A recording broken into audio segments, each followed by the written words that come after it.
Bonjour à tous. Je vais vous présenter le nouveau cycle de l'UP14 qui aborde donc un sujet très actuel, à savoir les relations entre la démocratie et Internet.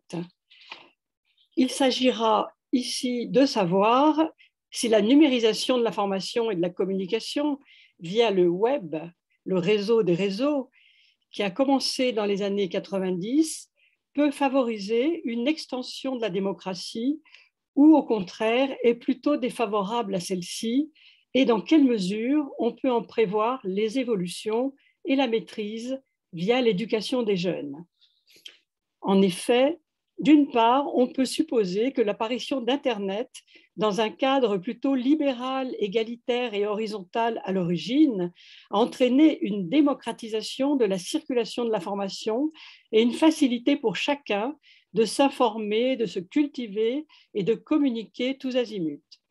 Mais d'un autre côté, on a constaté aussi que la création puis l'extension mondiale de ce réseau a engendré des effets pervers, comme une propagande plus efficace des États, surtout en temps de guerre, une soumission à des algorithmes imaginés par de grandes entreprises numériques, les GAFAM, qui vendent nos données personnelles à d'autres entreprises de marchandises et de services, qui détournent à leur profit le réseau.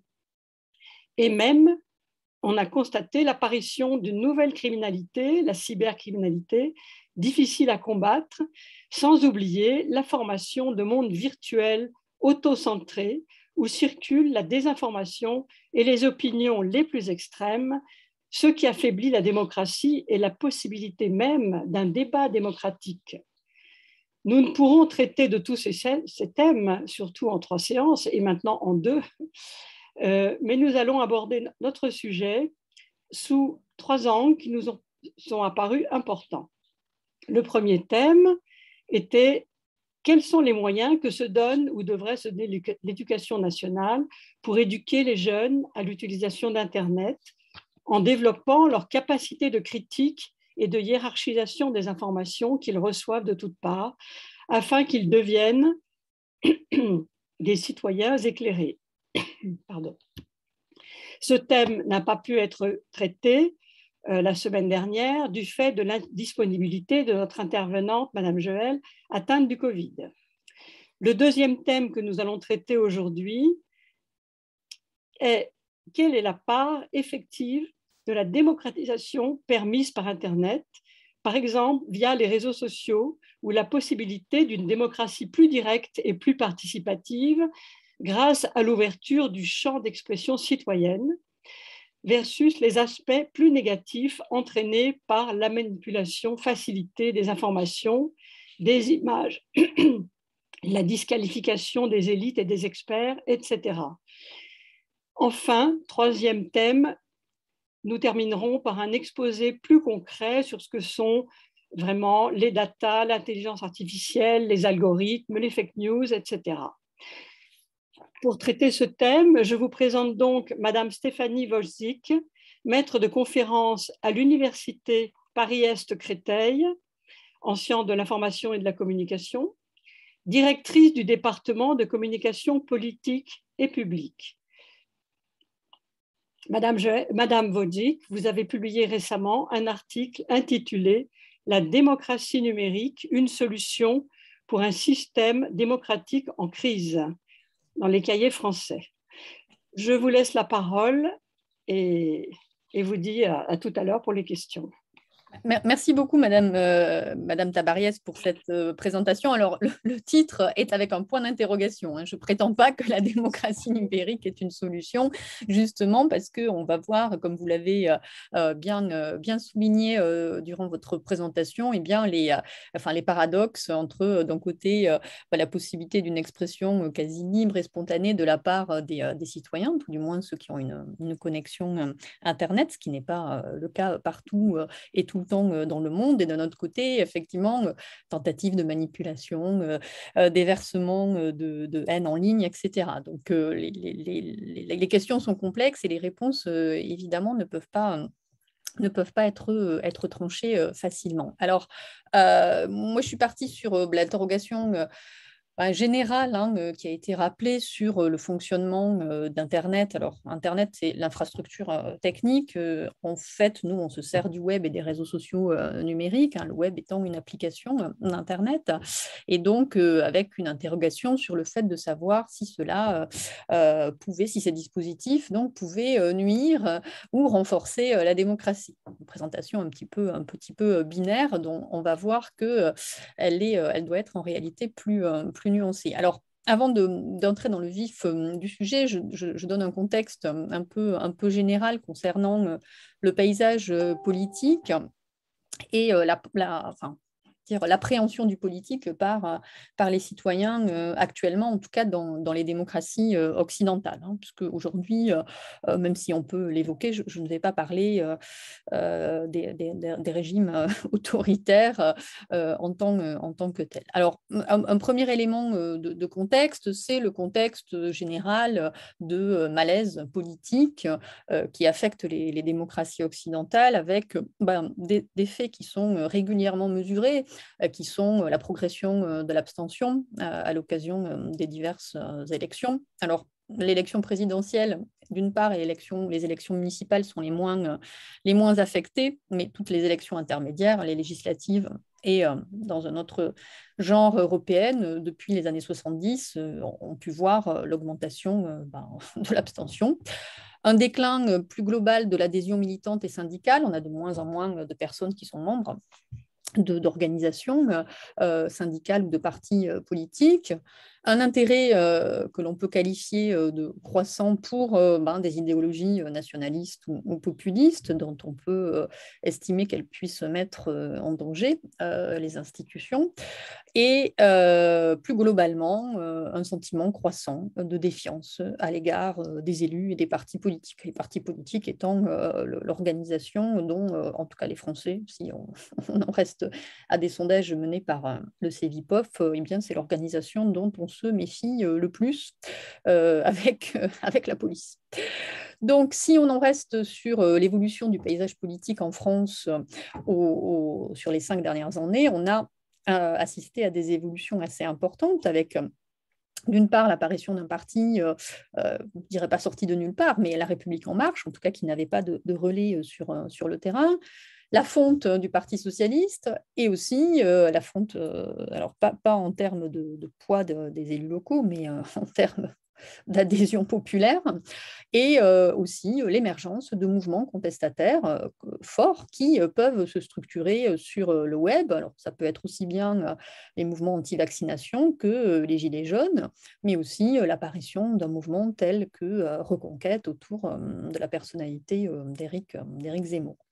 On assiste aussi à des campagnes de déstabilisation des régimes à l'occasion des élections. Vous avez sans doute entendu parler des soupçons d'influence étrangère, par exemple des possibles ingérences russes, notamment dans les processus de circulation de l'information en ligne, qui auraient pu favoriser, par exemple, l'élection de Donald Trump aux États-Unis, mais on a pu voir aussi le phénomène des Macron Leaks en 2017, qui était destiné a priori à déstabiliser justement Emmanuel Macron. Donc ça, c'est un premier élément de contexte.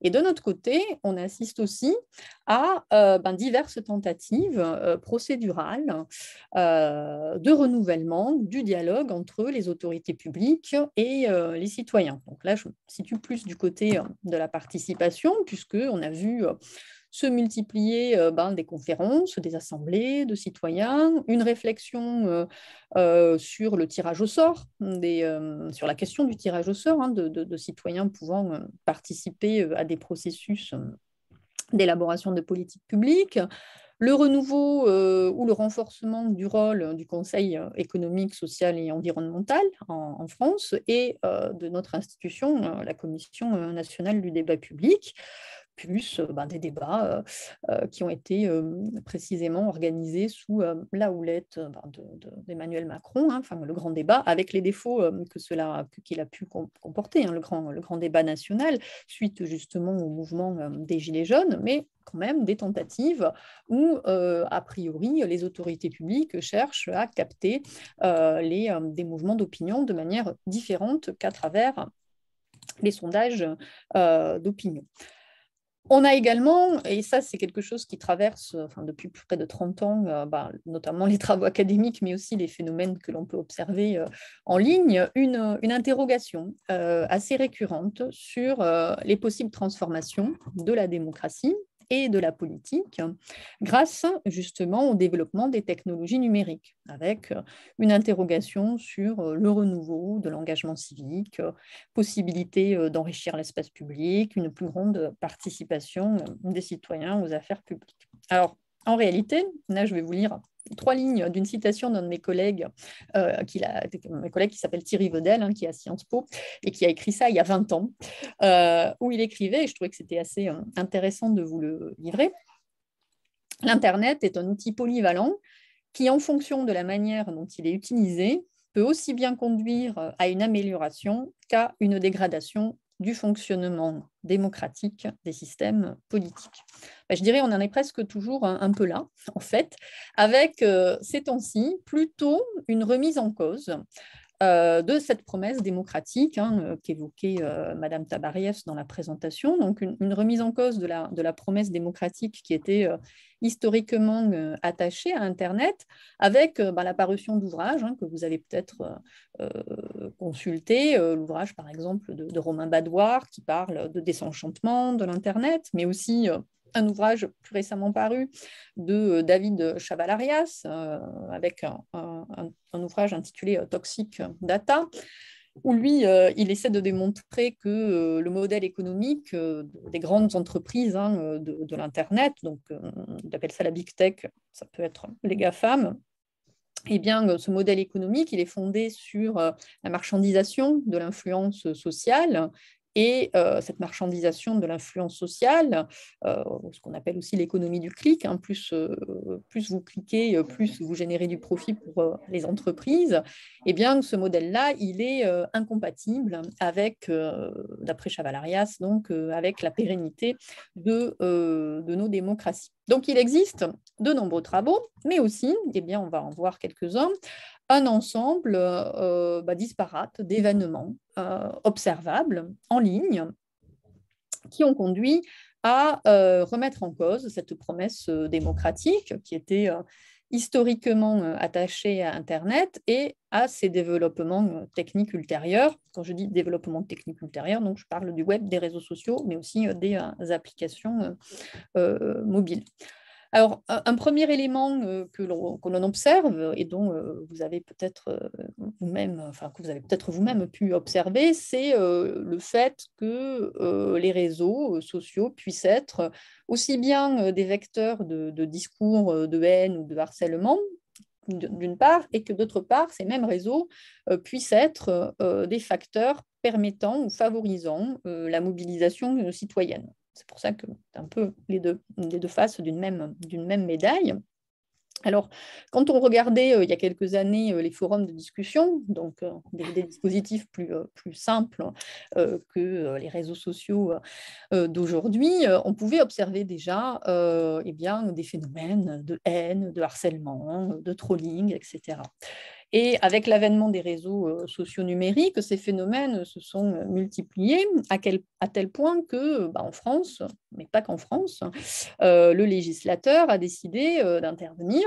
Pour la France, c'est la loi Avia qui a été adoptée le 13 mai 2020. Mais cette loi, notamment certains de ses passages clés, et les passages clés, c'était l'obligation qui pesait sur les réseaux sociaux de retirer en 24 heures les contenus illégaux. Donc, les contenus illégaux, c'est l'incitation à la haine, les injures à caractère raciste ou anti-religieux. Eh bien, ces obligations ont fait l'objet d'une censure par le Conseil constitutionnel, car ils ont été jugés non conformes au principe de la liberté d'expression.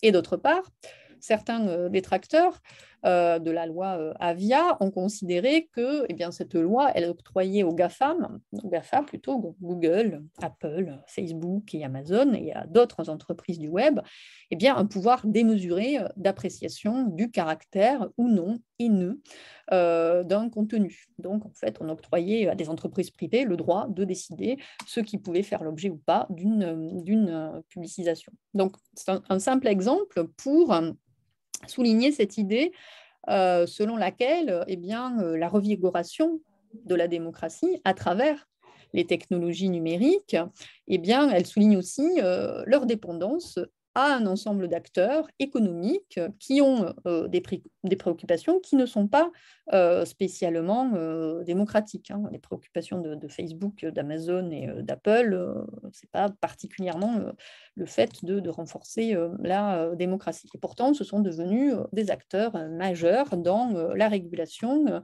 de l'expression publique des citoyens. Et en plus, on assiste à des tentatives parfois maladroites de contrôle de la part des acteurs politiques dont les instruments juridiques apparaissent souvent inadaptés à la réalité des pratiques, puisque quand vous émettez un contenu en ligne qui est préjudiciable ou qui est contraire à la loi aux bonnes mœurs, voilà, si vous n'êtes pas sur le territoire où une personne consulte ces contenus, vous ne pouvez pas faire l'objet d'une procédure judiciaire dans le pays concerné. Donc, c'est un peu compliqué.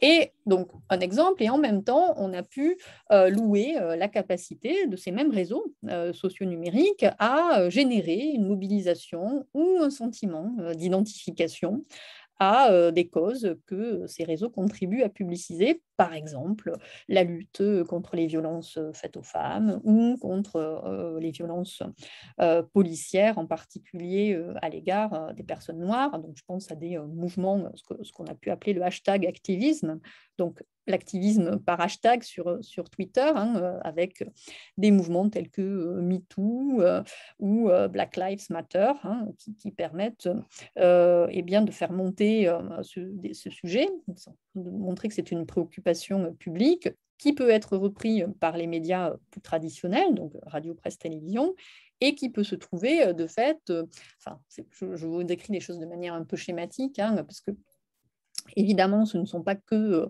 la publicisation sur les réseaux sociaux qui contribue à faire inscrire un sujet à l'agenda politique, mais ça y contribue.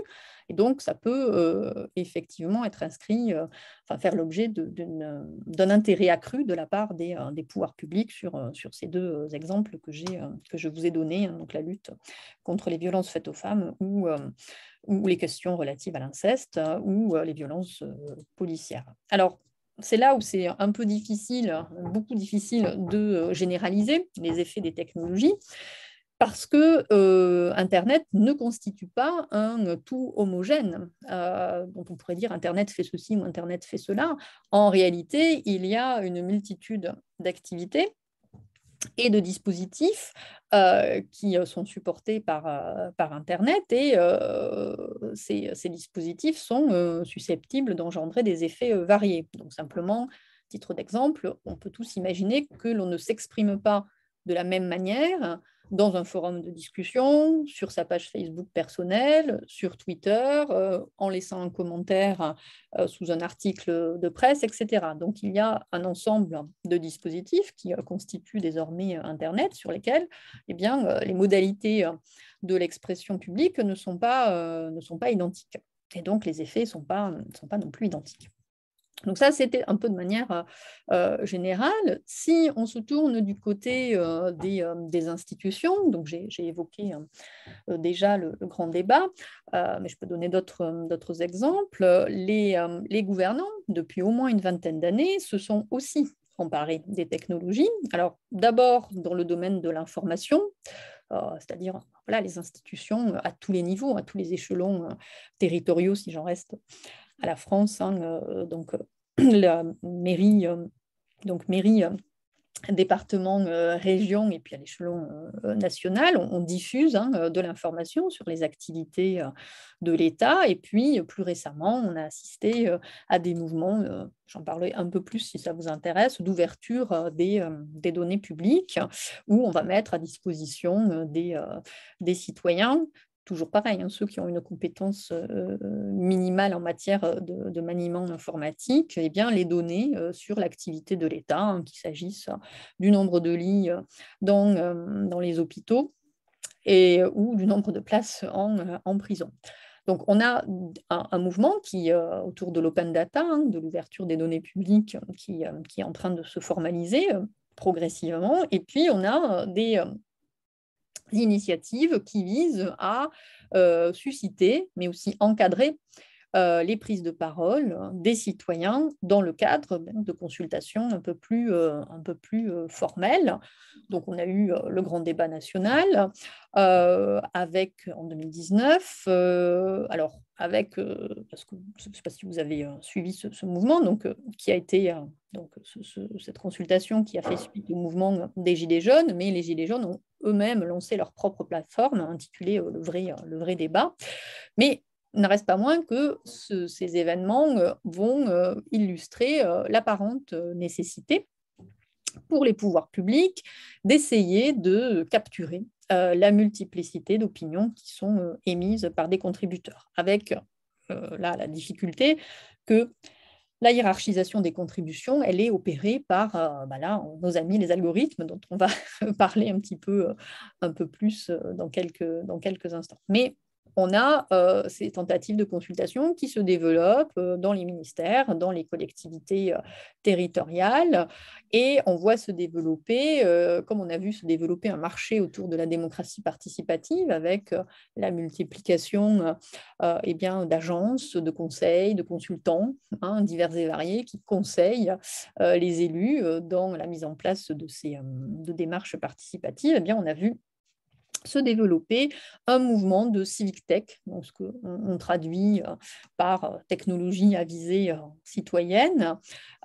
Et dans ce marché de la civic tech, on va voir se mettre en place de nouvelles formes de collaboration entre acteurs publics d'une part et entreprises d'autre part. La difficulté, enfin une des difficultés, c'est que le lien entre toutes les initiatives participatives et les processus décisionnels, ces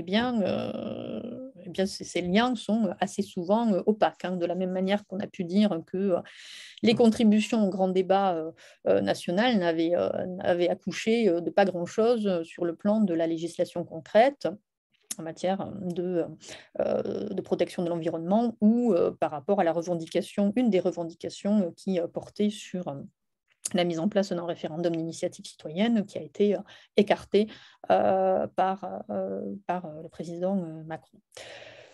Un autre élément à prendre en considération dans cette réflexion sur la complexité des liens entre démocratie politique de manière plus générale et numérique, c'est bien sûr le fait que la population est inégalement équipée en matière d'ordinateur, de connexion Internet. Donc ça, c'est un élément dont les gouvernants se préoccupaient beaucoup au début des années 2000, c'est-à-dire il y avait toute une réflexion et des initiatives qui visaient à pallier ces inégalités d'accès autour d'une thématique qui était la fracture numérique.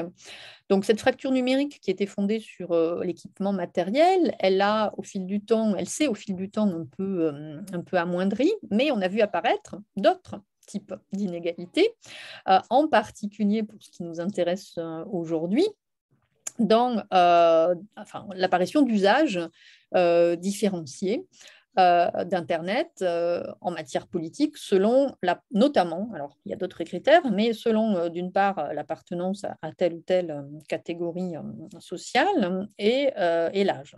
Donc, pour résumer, dans la littérature académique, on appelle ça le civic gap, ce qui renvoie à l'idée que les personnes qui sont les plus éloignées en général de l'univers politique, ne tirent pas vraiment profit des ressources, notamment informationnelles, qui sont offertes par le web, alors que les personnes qui sont déjà intéressées par la politique en bénéficient plus largement. Donc on a, et c'est ce à quoi fait référence l'expression de civic gap, un écart de plus en plus important entre une population démobilisée et une population très informée et qui est souvent politiquement active. En gros, si vous ne vous intéressez pas à la politique, eh bien, ce n'est pas Internet qui va faire en sorte, qui va vous permettre de vous y intéresser davantage ou de vous mobiliser davantage, sauf sur la tranche d'âge et selon des modalités dont on pourra discuter des très jeunes, hein, des 16-24 ans. Pour tous les autres, eh bien, on a cet écart. Hein. Si vous êtes déjà politisé, vous avez plutôt une chance d'être assez bien éduqué, eh bien, vous allez pouvoir profiter du web comme ressource et vous informer davantage, vous politiser davantage et participer plus activement. Et les personnes démobilisées, elles, resteront éloignées de cet univers politique et utiliseront davantage le web dans une perspective de divertissement.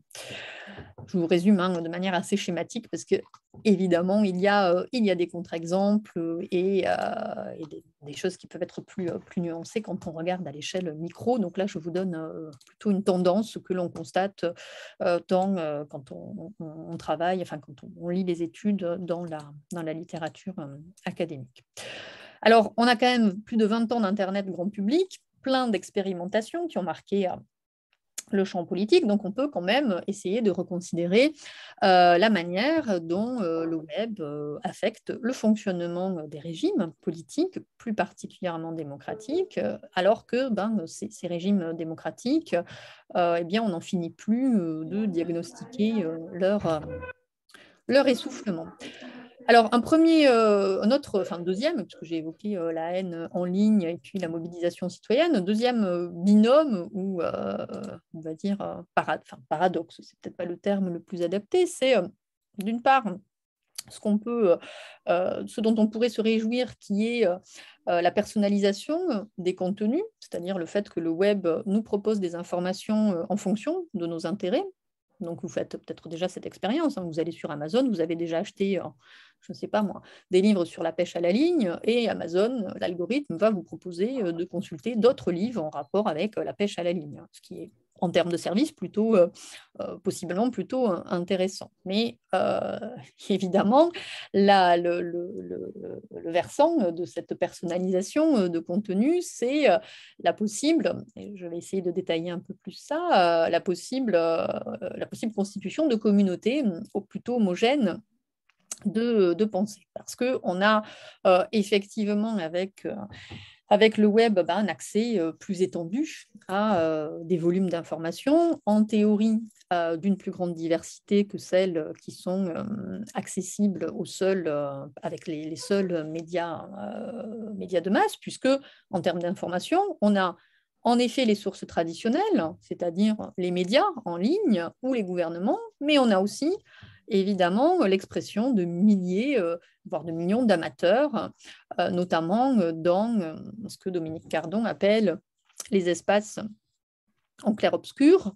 Par espace en clair-obscur, il désigne notamment les réseaux socio-numériques tels que Facebook. Et la difficulté, c'est ça un point qui est peut-être un peu compliqué à comprendre dans le travail de Dominique Cardon, c'est le fait que dans ces réseaux sociaux numériques, la visibilité d'une information, elle n'est plus connectée à son degré de proximité avec l'intérêt général, comme dans les médias de masse. Dans les médias de masse, quand on regarde le journal télévisé, on a un travail de hiérarchisation de l'information qui est produit par des journalistes et qui disent, voilà, ces informations, elles sont d'intérêt public, il faut le porter à l'attention du public parce que c'est intéressant, parce que ça a un impact sur la vie de la cité avec un grand C. Avec les réseaux socio-numériques, les choses ne fonctionnent pas exactement de la même manière, puisque la visibilité d'une information, elle est le fruit d'un travail algorithmique. Et ce travail algorithmique, il est fait par des acteurs privés qui vont scanner en permanence nos préférences et nos détestations politiques. Et donc, ce qui va nous être montré n'est plus nécessairement en rapport avec l'intérêt général, mais en rapport avec des préférences individuelles. ce qui peut donner le sentiment que l'on contrôle un peu mieux nos espaces informationnels, parce qu'on nous montre parce qu'on a envie, mais qui en réalité nous éloigne et nous déconnecte de la communauté plus générale. Alors, on a des auteurs qui tels que Yochai Benkler, qui est peut-être pas très connu en France, qui évoquait les avantages de cet espace public en réseau, puisque voilà, on avait un nouvel espace public plus décentralisé, plus collaboratif, voilà, et qui était différent de celui qui était configuré par les médias de masse, les médias de masse étant encore une fois télévision, radio, presse.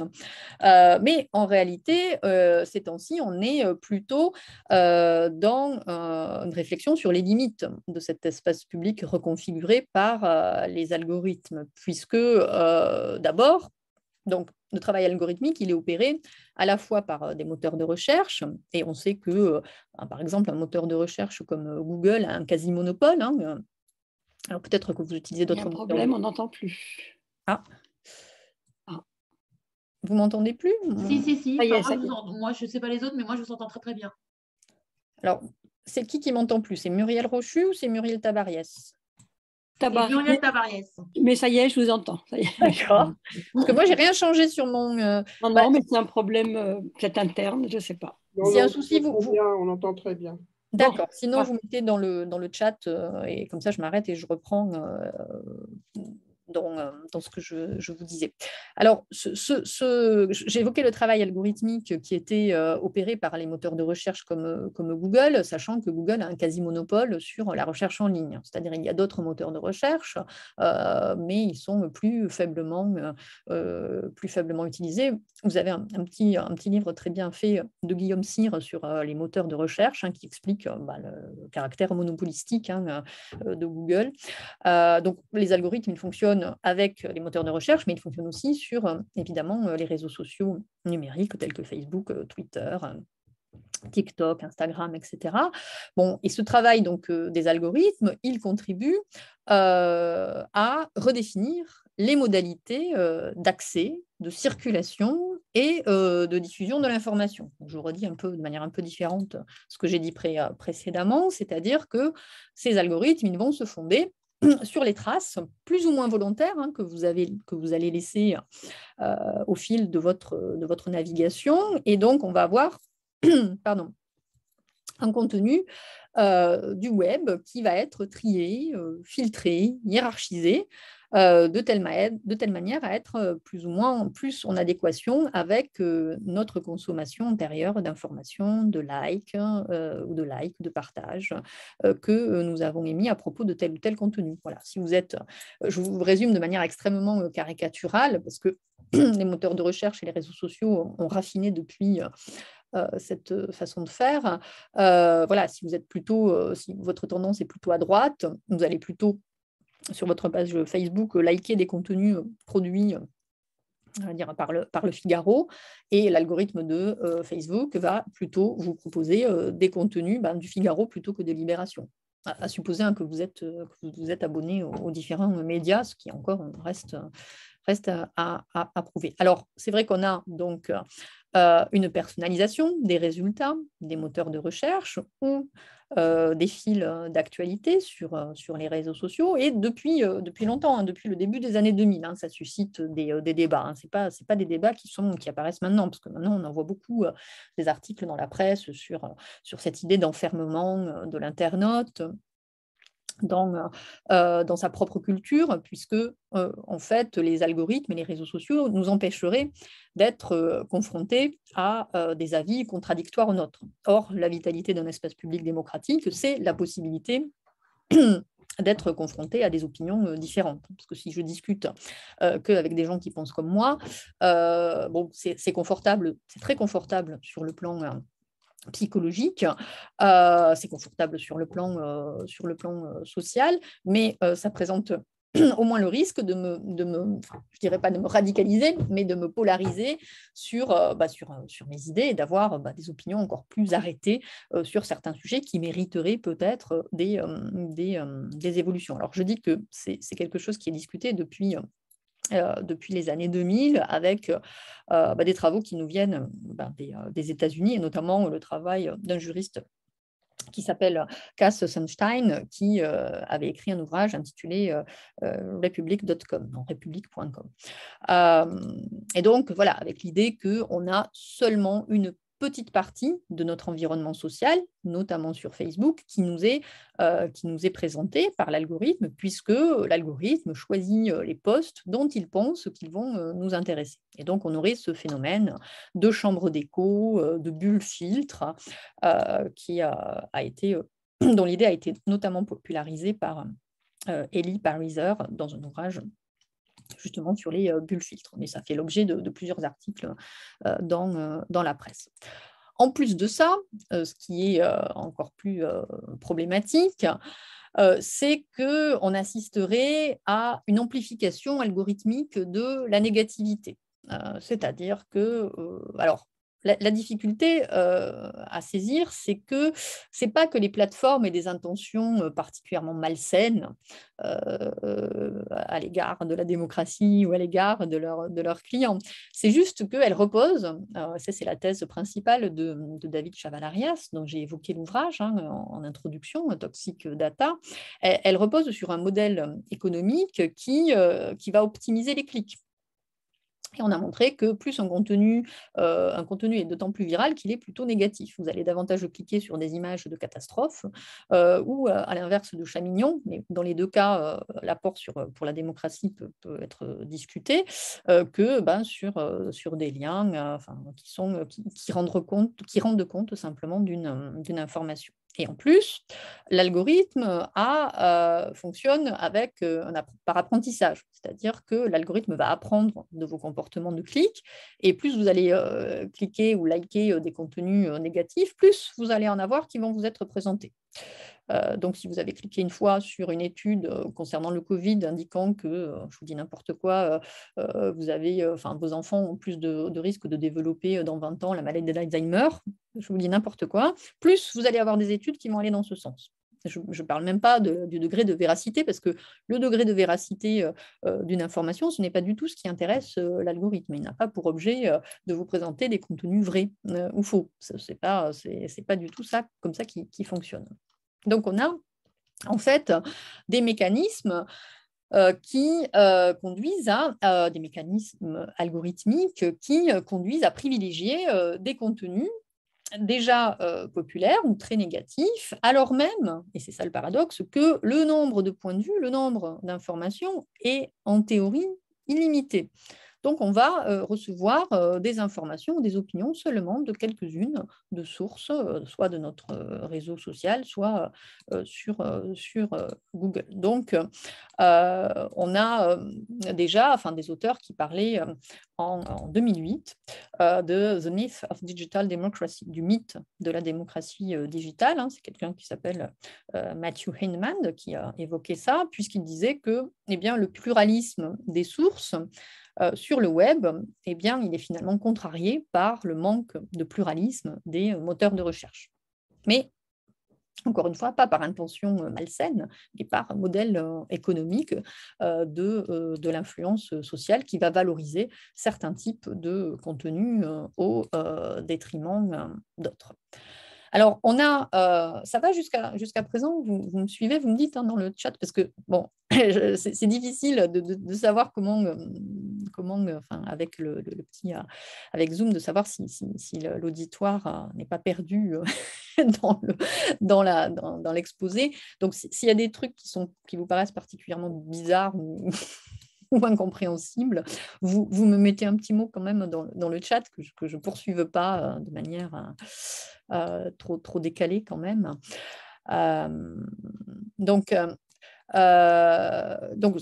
Toujours sur la question de la personnalisation des contenus, qui est donc une personnalisation outillée par des algorithmes, cette personnalisation, évidemment, elle se retrouve en matière de consommation de produits, de services, alors culturels, mais aussi politiques.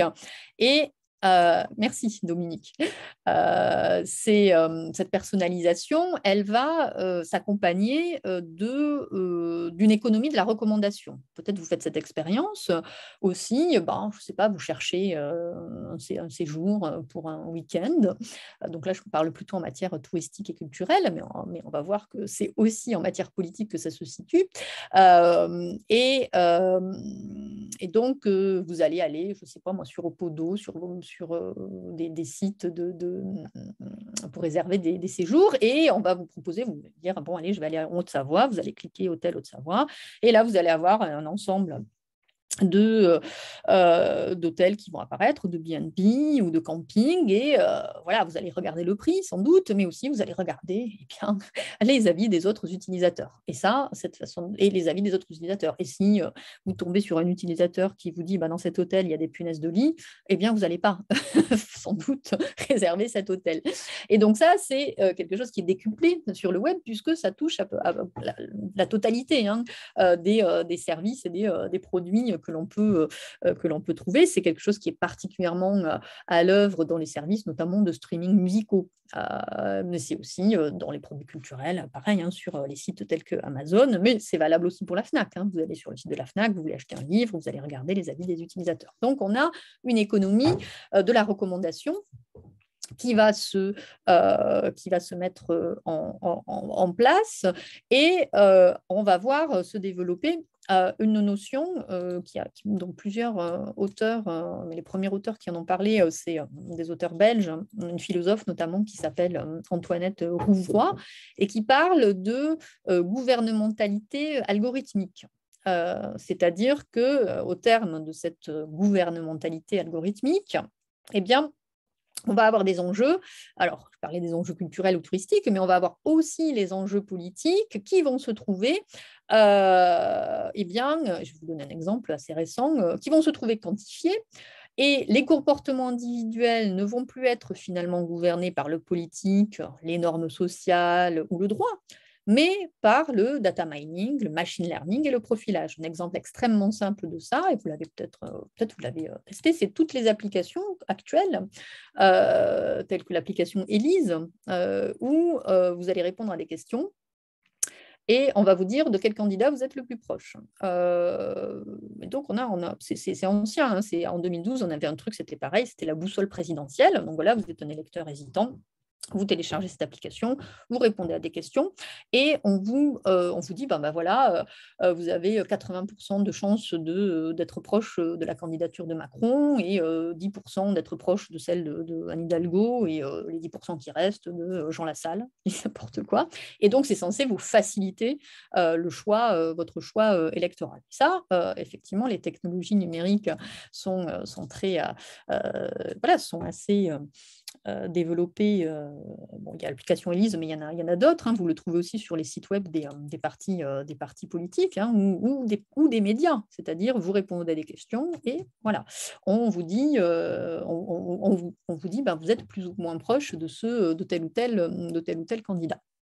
Alors, la difficulté, c'est que ça vous enferme, c'est une rationalisation du choix électoral qui paraît un peu illusoire, dans le sens où on peut imaginer qu'un choix électoral ne se résume pas à des réponses à des questions précises pour savoir si vous préférez tel ou tel candidat, mais que ça puisse se faire l'objet d'une discussion, par exemple, avec les proches.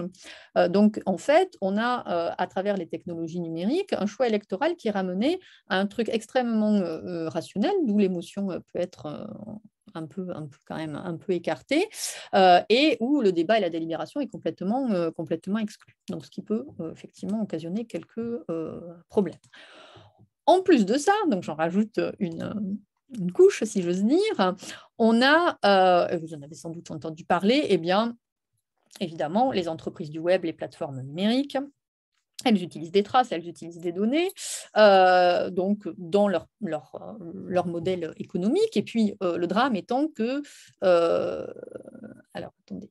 Je prends bien les questions, et j'essaierai de répondre quand j'aurai terminé peut-être ce petit paragraphe. Et après, j'essaierai de réagir à des questions qui me sont posées via message direct. Donc, le drame étant que par rapport aux données et aux traces, c'est qu'on les laisse parfois de manière tout à fait positive, enfin pas positive, mais volontaire, parce qu'on espère bénéficier de services intéressants, mais on a pu voir que dans certains cas, les données faisaient l'objet de détournements, de ventes, telles qu'on a pu l'observer notamment dans le cadre de l'affaire Cambridge Analytica. C'est une entreprise qui, à des fins électorales, a récolté illégalement entre 2014 et 2015 plus de 50 millions de profils Facebook sans le consentement des usagers. Alors, moi, c'est pas ce que je connais le mieux, mais quand même, c'est important, donc je l'évoque, sur la question de la protection des données personnelles et de la vie privée, qui a fait l'objet de réglementations à l'échelle européenne, le fameux RGPD qui a été adopté en 2016 et qui est entré en vigueur en 2018, mais cette réglementation, elle peut s'avérer insuffisante à freiner les tendances des grandes compagnies, à organiser ce qu'on peut appeler une économie de la surveillance qui peut également profiter aux États en général ou à certains candidats dans le cadre des élections. Alors, il y avait une question sur, j'ai évoqué l'application ELISE, et une question sur le fait que ces questionnaires, oui, existent aussi sur papier. Oui, ils existent aussi sur papier, sauf qu'avec l'application ELISE, vous avez un truc en plus, vous avez la possibilité de publiciser et de partager votre résultat. Donc, et par ailleurs, c'est d'une utilisation beaucoup plus simple, puisque vous avez le résultat tout de suite. Vous répondez aux questions et tout de suite, on vous dit, ben voilà, vous êtes à 80% proche d'Emmanuel Macron. Mais le Monde fait ça aussi, je crois, le journal Le Monde. Enfin, on pourra y revenir à la discussion générale, parce que je regarde l'horaire quand même, et ce que je voulais vous dire un petit peu plus. Alors, notre sujet, donc le troisième aspect que j'ai un peu évoqué déjà sur la transparence des choix publics et l'information. Puisque, donc là, oui, je vais évoquer un petit peu, d'une part, le fait que les décisions politiques et même les politiques publiques fassent l'objet d'une plus grande information pour le public, pour les citoyens, mais qu'en même temps, on assiste à l'avènement de ce que certains auteurs appellent des infomédiaires, donc une nouvelle classe de médiateurs qui peut aussi poser problème, et donc je vais essayer de détailler un petit peu. Donc, j'ai déjà dit qu'on était dans un climat un peu de suspicion généralisée à l'égard de la politique institutionnelle.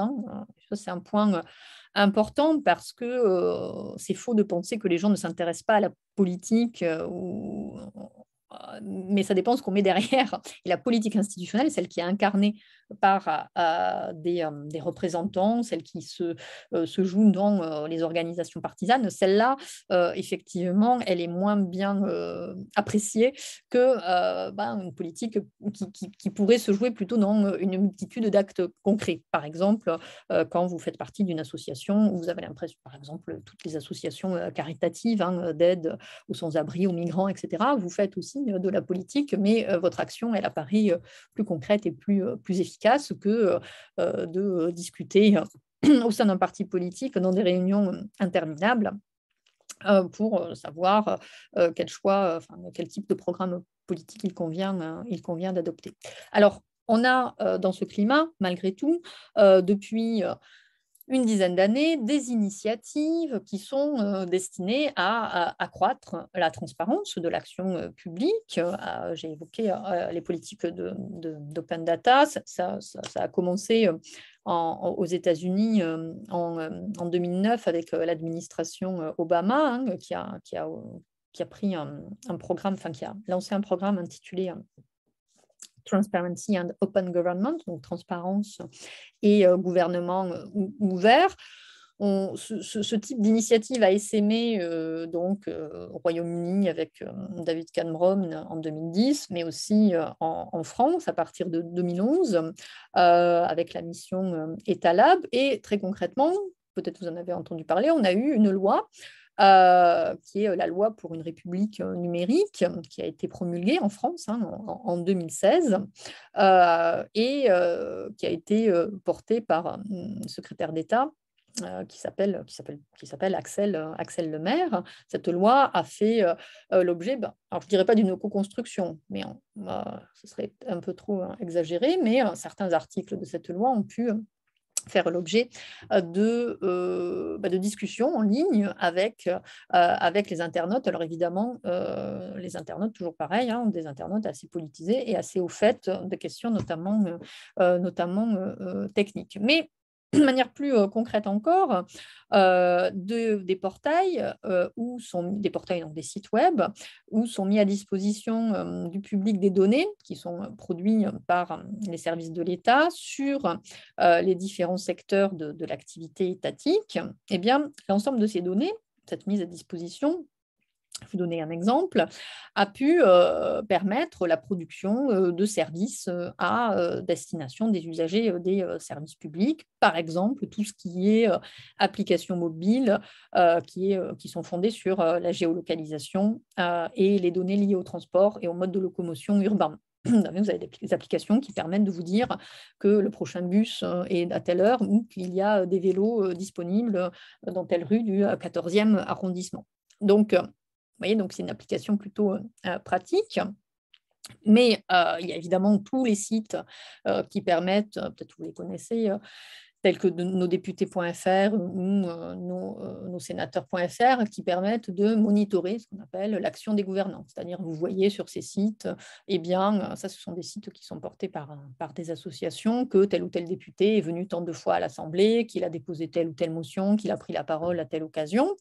Et donc, en théorie, cette mise en visibilité accrue des choix des gouvernants, ça ouvre sur un contrôle de leur activité. Ça renvoie un petit peu à une conception du citoyen telle qu'elle est développée par un historien qui est assez connu, qui s'appelle Pierre Rosanvallon, qu'il écrit très régulièrement, il intervient très régulièrement dans la presse, et il a notamment mis en lumière la figure du citoyen, ce qu'il appelle le citoyen vigilant, ce qu'un auteur américain comme Michael Chudson appelait le monitorial citizen, le citoyen qui scanne son environnement, qui contrôle un petit peu son environnement et voilà, qui, à l'occasion des élections, peut exprimer un choix éclairé. Mais en dehors de ça, les applications que j'ai évoquées tout à l'heure, eh bien, ce n'est pas n'importe qui peut les faire.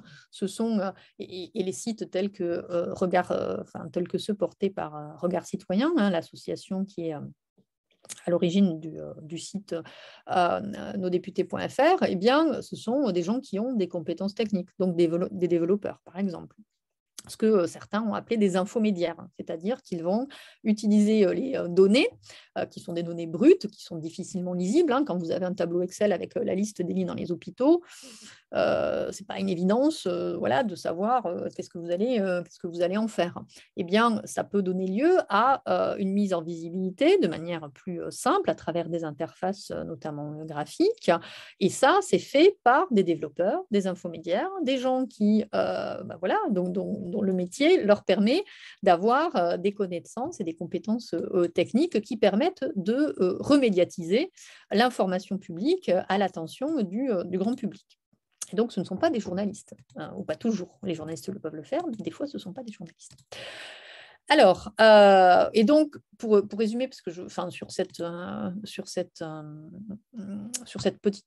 partie qui est peut-être un peu complexe, on pourrait dire que l'État apparaît comme qui n'est pas, on va dire, le seul acteur de sa transparence, parce que d'autres acteurs interviennent pour mettre en lisibilité ces actions. Et parallèlement à ça, on a tout un ensemble de données qui ne font pas l'objet de publicisation et dont l'importance politique se révèle lorsqu'elles sont dérobées au gouvernement ou dévoilées par l'action de lanceurs d'alerte individuels, tels que par exemple Edward Snowden ou des collectifs comme Wikileaks. La difficulté, c'est que en prétendant accroître la transparence, l'organisation de ces fuites peut, de manière un peu moins vertueuse, conduire à affecter le fonctionnement des systèmes démocratiques. On l'a vu en 2016, lors de l'élection américaine, lors de l'élection présidentielle américaine, où des échanges de mails entre la candidate Hillary Clinton et son directeur de campagne, John Podesta, avaient été diffusés par Wikileaks. Donc on peut se dire, bon ben voilà, enfin, candidate, responsable politique, transparence totale. Et en réalité, cela met en péril le fonctionnement même de l'élection. Alors justement, on va venir sur on va dire la dernière partie, je ne sais pas, il faut que je m'arrête peut-être, sur eh bien, ces fameuses fake news et propagande, enfin, l'association entre fake news et propagande électorale, puisque eh bien, les périodes électorales sont particulièrement propices au piratage d'informations, au piratage d'informations, de documents, en vue de déstabiliser tel ou tel candidat ou mouvement politique. J'ai évoqué en introduction, je crois, les tentatives d'ingérence dans le déroulement des campagnes électorales, avec les ingérences russes aux États-Unis en 2016, mais aussi en France en 2017. Donc là-dedans, on peut avoir un activisme politique qui s'articule autour de la désinformation, autour de la manipulation d'opinion. Et cela peut être fondé sur tout un ensemble de mécanismes qui vont du hacking à la création de faux comptes propagandistes sur les principaux réseaux sociaux. Vous avez peut-être vu dans l'actualité récemment les polémiques, disons, l'activisme artificiel qui serait artificiel autour de Éric Zemmour, notamment sur Twitter, l'idée qu'il y ait des milliers de robots qui font monter des tendances favorables, enfin des tendances, on va dire, des tendances autour de Éric Zemmour sur Twitter, en faisant penser que, enfin voilà, des pratiques d'astroturfing, en faisant penser qu'il a un mouvement considérable autour de lui, alors qu'en réalité, c'est quelque chose qui serait fondé sur l'automatisation du partage de certains tweets qui seraient poussés par l'organisation de reconquête. Mais on a aussi création de faux comptes, investissement de débats, des espaces de débat par des trolls, mais aussi fabrication de fausses informations, d'informations peu fiables que ces comptes font massivement circuler. Avec quelque chose dont on n'a pas forcément conscience, c'est que la viralité de ces messages, elle peut être accrue de manière automatisée, mais aussi de manière artificielle, grâce à ce que le sociologue Antonio Casilli appelle des travailleurs du clic. Les travailleurs du clic, ce sont des personnes qui sont rémunérées à la tâche, donc 0,005 centimes d'euros chaque fois qu'il y a un clic, qui sont situés le plus souvent dans les pays du Sud et qui produisent à la chaîne des likes qui génèrent, partagent des messages de haine ou de désinformation. Donc, ils sont payés au clic, mais très, très, très, très bas. Mais bon, effectivement, ça leur permet de survivre et en même temps, ça contribue à propager des informations qui sont parfois très, très approximatives. Alors, au-delà de ça, je vous donne le résultat d'un sondage que j'ai trouvé intéressant. Alors, d'un sondage, ce n'est pas un sondage, c'est une enquête quantitative qui montre que le partage d'informations n'est pas forcément corrélé à sa véracité. C'est-à-dire qu'au-delà des gens qui sont payés dans des intentions par des candidats ou des gouvernements mal intentionnés, eh bien, les individus simples individus peuvent être conduits à partager de l'information tout en sachant qu'elle est fausse. Alors, c'est une étude qui a été menée par le Pew Research Center aux États-Unis en 2016, qui montre que 16% des adultes américains déclarent avoir partagé une nouvelle politique par inadvertance, en découvrant plus tard qu'elle était entièrement fabriquée. Et un pourcentage similaire, 14%, déclarent avoir partagé des fake news, tout en sachant parfaitement que cette fake news était une fake news, c'est-à-dire qu'elle était fabriquée de toutes pièces, alors qu'il s'agisse de contribuer sciemment à la désinformation, qu'il s'agisse de s'amuser ou qu'il s'agisse simplement de dénoncer cette information comme fausse. Et donc, dans l'ensemble, sur cette enquête, eh bien, on a un quart des Américains qui déclarent avoir partagé des fausses nouvelles, qu'ils le sachent ou non. Ce qui est quand même un chiffre qui me paraît un petit peu important.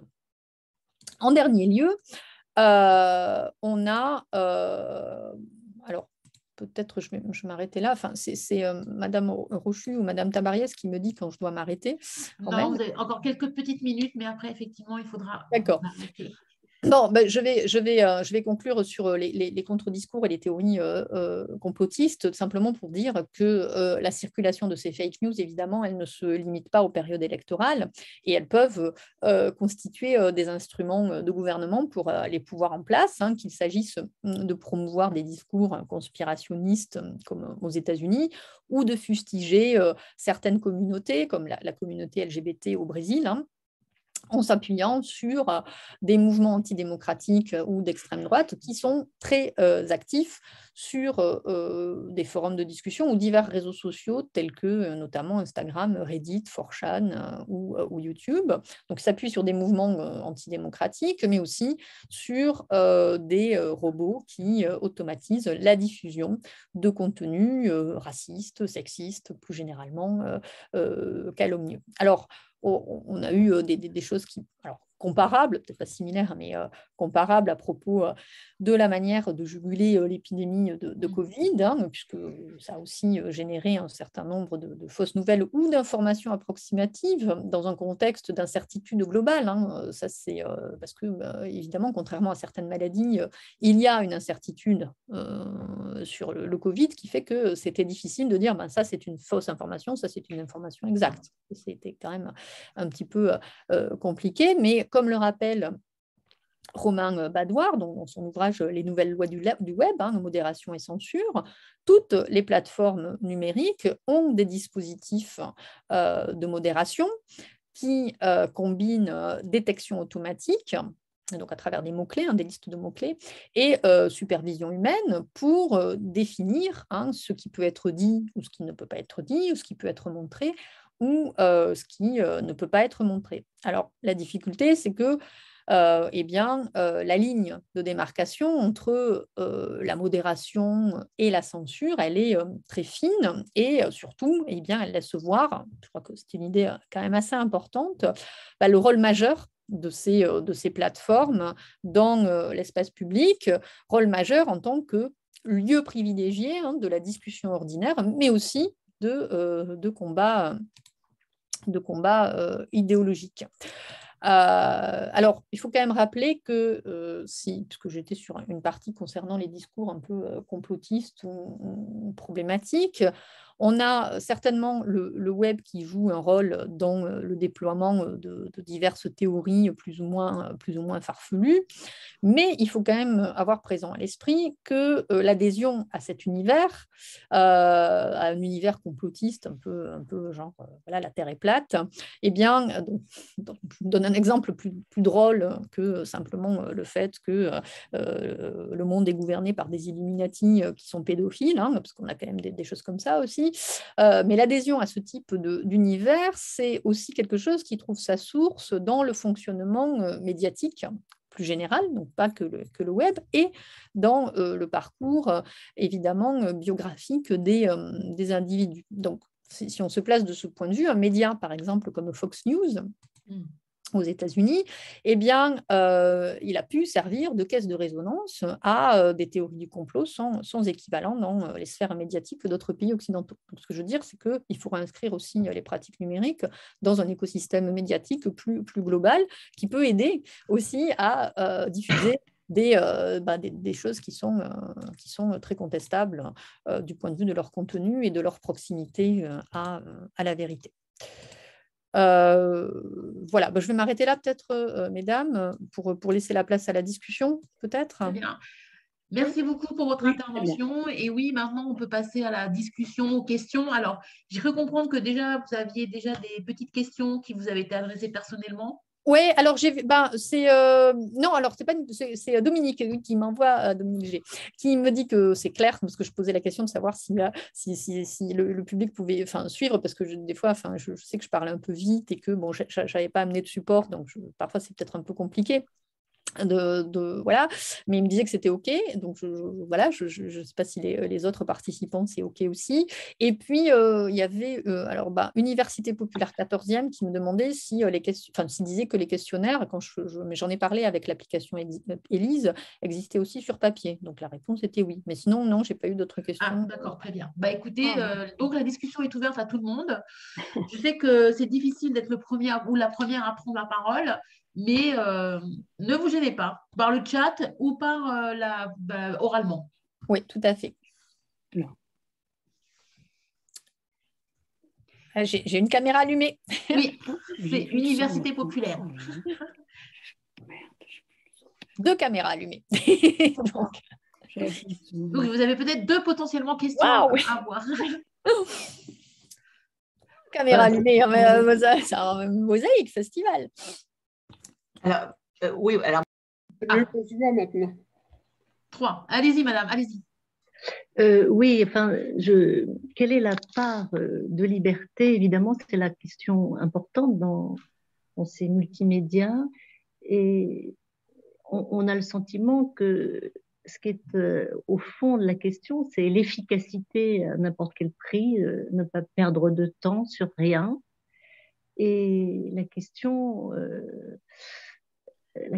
oui, on se dit que la démocratie est en danger puisque nous serons indéfiniment sous contrôle de ces multimédias et de ces grands groupes économico-politiques. C'est pas un monde très réjouissant qui s'annonce, à mon avis. Voilà, ça pose toutes ces questions. Je vais peut-être plusieurs personnes, non Oui, bien sûr. On va faire comme ça. D'autres personnes?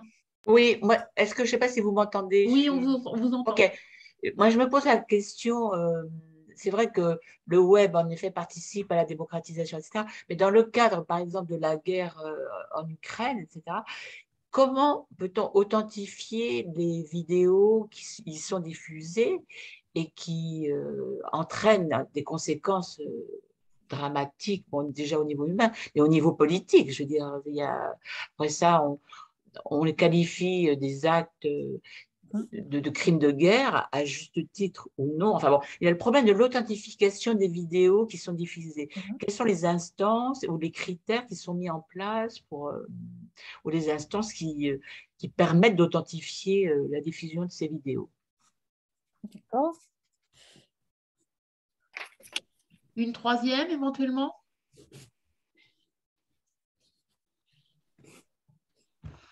Bon, on peut commencer par ce commentaire et puis la question.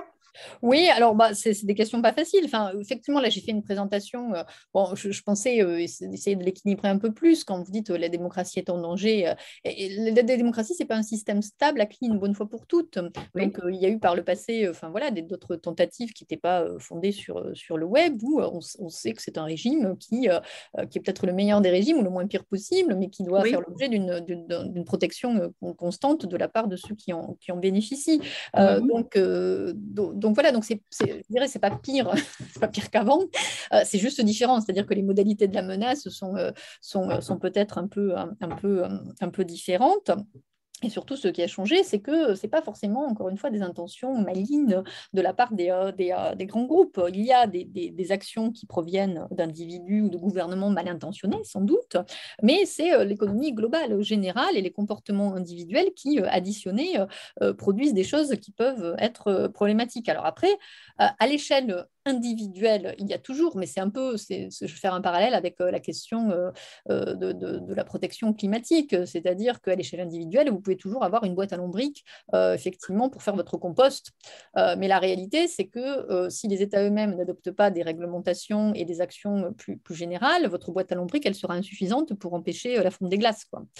Je vous fais un résumé un peu voilà, un parallèle Voilà, c'est un peu la même chose, c'est-à-dire qu'à l'échelle individuelle, vous pouvez dire, bon, je n'achète plus sur Amazon et je vais au libraire du coin, ce qui sera déjà pas mal. Mais si vous êtes tout seul à le faire, il est probable que ça ne suffira pas. Et donc, moi, je crois qu'il y a nécessité d'une reprise en main ou d'une prise en main. Alors, c'est ça la difficulté de la part parce que là, c'est de l'ordre de la politique publique, de la part des États, il y a Brigitte, je le lis en même temps, de contrôle de la part sur les grandes entreprises. Oui. Effectivement. Alors après, il y a, ce que dit Brigitte, Solière, pardon, sur les GAFAM avec le monde libre du numérique, c'est vrai que peut-être utiliser Mastodon, peut-être utiliser plus les logiciels libres, mais c'est aussi coûteux en termes individuels, on le voit bien, avec justement, si on fait le parallèle avec les logiciels libres, vous avez d'un côté Microsoft, vous avez d'un autre côté Linux. Vos machines, elles tournent sur quoi? Enfin, c'est aussi, il y a une nécessité, il y a aussi une nécessité de compétences techniques informatiques qui n'est pas réductible à l'accès à l'ordinateur et à l'accès au matériel, qui n'est pas trivial. C'est-à-dire que pour utiliser des choses libres, il faut des compétences numériques qui ne sont pas à portée de tout le monde, parce que ça nécessite un apprentissage. Et donc, il y a aussi un rôle, et c'est dommage que... Mais moi, j'ai une intervenante potentielle pour remplacer Sophie Géal. J'ai une collègue qui travaille sur l'éducation aux médias, qui pourrait venir vous parler. Mais c'est pour ça que la question de l'école et de l'apprentissage du numérique à l'école, alors apprentissage du numérique d'une part et éducation aux médias d'autre part, ce sont des choses qui sont cruciales, effectivement, à mon avis, pour l'avenir. Mais je n'ai pas de réponse simple à votre question, vraiment. Voilà, il y a des choses qui relèvent du comportement individuel et il y a des choses qui relèvent de l'action plus globale des États. Enfin, on n'a pas trouvé mieux que quand même des États sur les grandes entreprises, mais aussi sur des réglementations qui pourraient orienter les comportements individuels. Mais on a vu avec la loi Avia à quel point c'est difficile. Parce que de dire, voilà, il faut enlever les contenus. Tout le monde serait d'accord de dire, oui, les contenus racistes, il ne faut pas qu'ils y soient. Mais est-ce qu'on est prêt à confier cette tâche à la grande entreprise qui héberge ces contenus racistes? C'est un souci. Alors, est-ce qu'il faut créer une autre organisation à côté qui serait contrôlée par l'État, elle-même contrôlée par un panel de citoyens? C'est ça la question, c'est que c'est le super contrôle qui est en vue. Oui. C'est ça l'angoisse. Oui, ça je suis d'accord que on pourrait presque avoir le choix entre le Big Brother étatique et le Big Brother économique, quoi. Non, mais ça va pas vous rassurer. C'est terrible. terrible. Donc voilà, donc c'est snober les GAFAM, c'est pas si facile que ça, parce qu'ils ont pris une place croissante dans notre vie, parce qu'ils nous facilitent la vie aussi. Voilà, moi-même, je peux dire, moi-même, j'utilise, j'achète des choses sur Amazon parce que voilà, moi non. Alors, je n'achète pas tout sur Amazon, mais il y a des trucs qui sont hyper pratiques et ça, c'est quand même dans la vie de tous les jours. Quand on a un travail, quand on a une famille, quand on rentre tard, etc. C'est compliqué. Et donc, on peut pas demander à tout le monde, de faire cet effort-là. C'est coûteux. C'est exactement la même manière de dire, c'est quand même vachement mieux de manger bio, quoi. Sauf que ça coûte cher, quoi. Alors oui, mais alors vous avez qu'à manger un peu moins. Oui, mais bon, moi j'ai 4 enfants, quoi. Donc c'est pas si facile que ça de prendre les grandes lignes, on va dire, directives, parce que les situations individuelles font que c'est pas si simple. Alors sur la guerre en Ukraine, on n'a pas de réponse simple. Sur l'identification des vidéos, normalement, il y aurait un boulot à faire qui serait le boulot, et certains le font très bien, des journalistes même, parce que c'est leur boulot quand même, de proposer des contenus qui soient relativement justes, qui représentent une réalité équilibrée, c'est-à-dire qu'on devrait avoir des médias qui soient effectivement capables de donner le point de vue aussi bien des Ukrainiens que des Russes. Et ça, c'est pas une évidence. Après, à titre personnel, il y a un travail à faire, et c'est ça la difficulté, c'est qu'à l'ère numérique, on devient tous des fact-checkers C'est-à-dire, si on ne veut pas se laisser envahir ou par l'angoisse ou immerger complètement dans des tombereaux de nouvelles complètement fausses, bah, il faut faire un travail de vérification des sources. Donc, la vidéo, il faut regarder d'où elle vient, qui l'a produit, il faut regarder si on la trouve dans d'autres sites, est-ce que ces sites sont de confiance. Il y a des initiatives de la part des médias tels que les décodeurs ou le décodex qui tentent de vérifier l'exactitude d'une source, mais il faut faire un petit travail. Il faut se dire qu'on a été éduqué aux médias ou qu'on fait cet apprentissage en marchant et que quand on a une source, enfin quand on a une vidéo qui apparaît pof comme ça sur notre page Facebook ou sur notre Instagram, on va regarder d'où elle sort, quoi.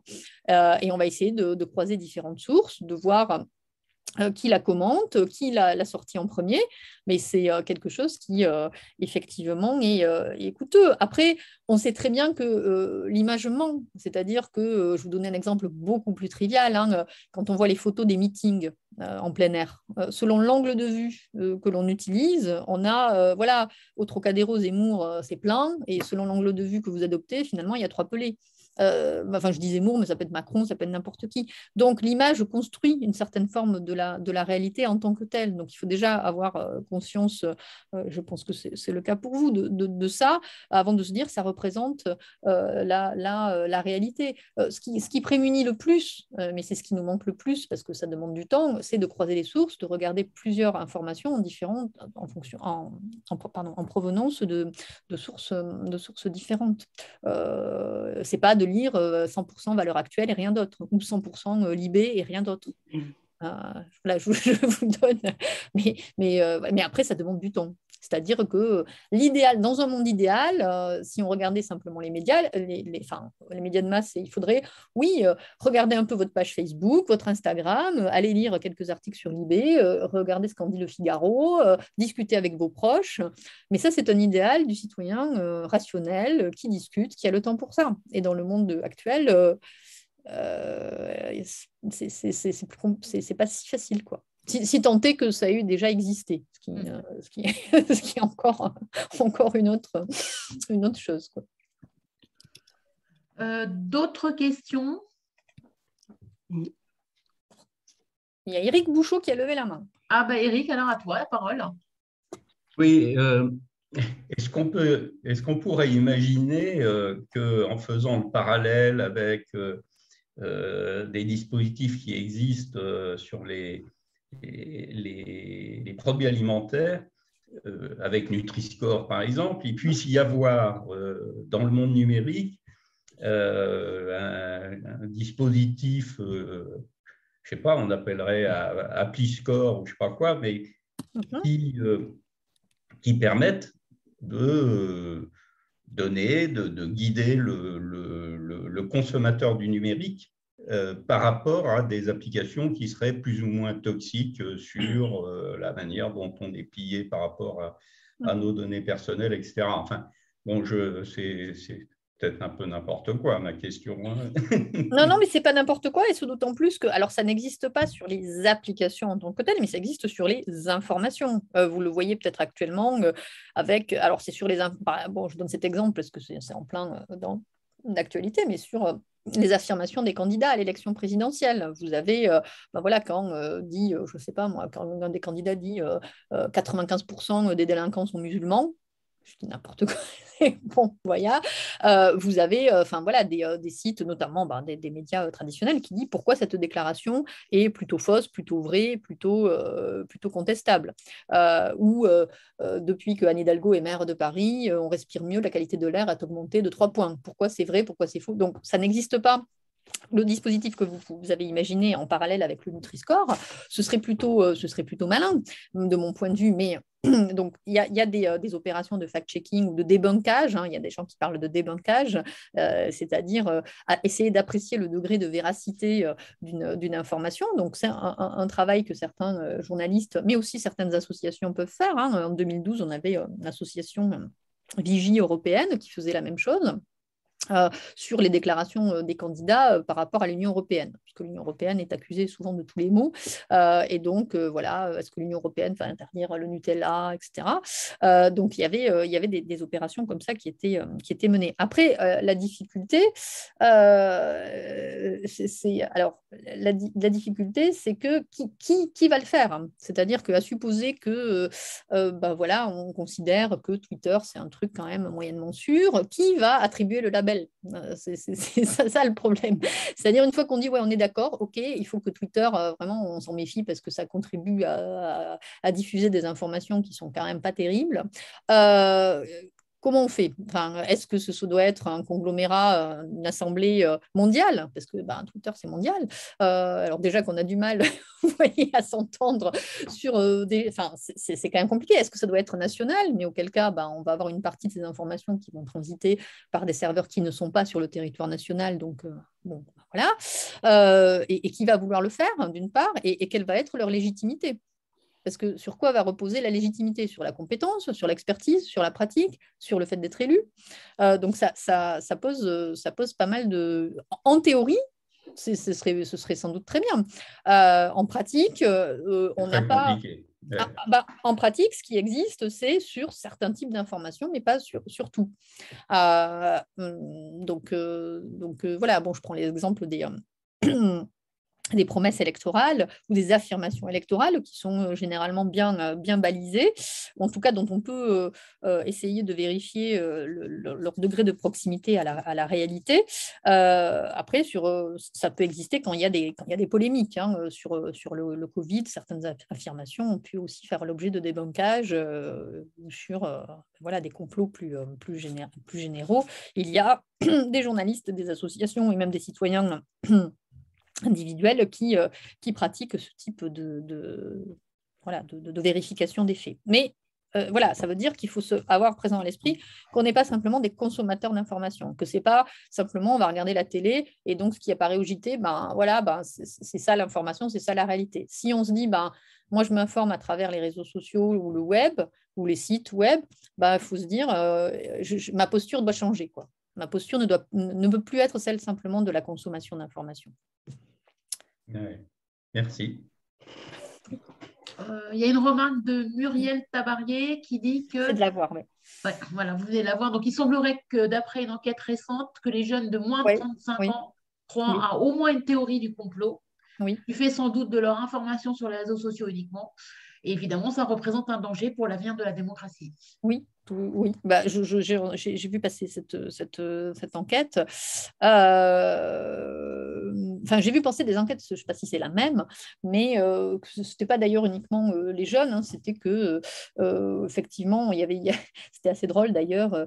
Il y avait des questions sur est-ce que vous pensez que l'homme est vraiment allé sur la Lune? Est-ce que vous pensez que le World Trade Center s'est vraiment effondré sous l'action des terroristes, etc. Donc, des choses dont on se dit ultérieurement que c'est difficile quand même de les remettre en cause, ou un truc sur les chemtrails, vous savez, les traînées de fumée que laissent les avions dans le ciel.